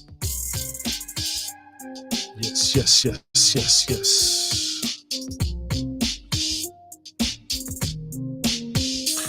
Next week, episode 92 already. What else is going to come to us this week? It'll be interesting, man. Episode 92. This week, WDJY FM, 11 p.m. Pacific, or 11 p.m. Eastern, 8 Pacific, excuse me. We got some stuff up there next week. Artie Hoffman interview. We've had him on twice. That'll be up on WDJY FM for the Halloween special, Halloween episode. Great stuff. Excellent. Man. We never did get a message from our drop here. Hey, man. This is Tommy Chung, and you're listening and watching Harris is Drinking Again. Sounds like a ghetto movie. What's cracking, y'all? It's Lil Kelpie from the 1503, a.k.a. Kelpie the P, a.k.a. call me whatever you want, just don't call me broke. And I'm fucking with the Harris is Drinking Again podcast, one of the first podcasts or platforms to put me on. Y'all better stay following them, watching them. Stay tuned for more shit. Big things happening in the future. Harry's drinking again. That's right. All right. Next week, same place, same time, Thursday night, 8 p.m. Pacific, episode 92. Flossin' and Dawson and Boston. This was a good one. We'll see. We'll see what happens. Everybody, peace and love, man. Good night.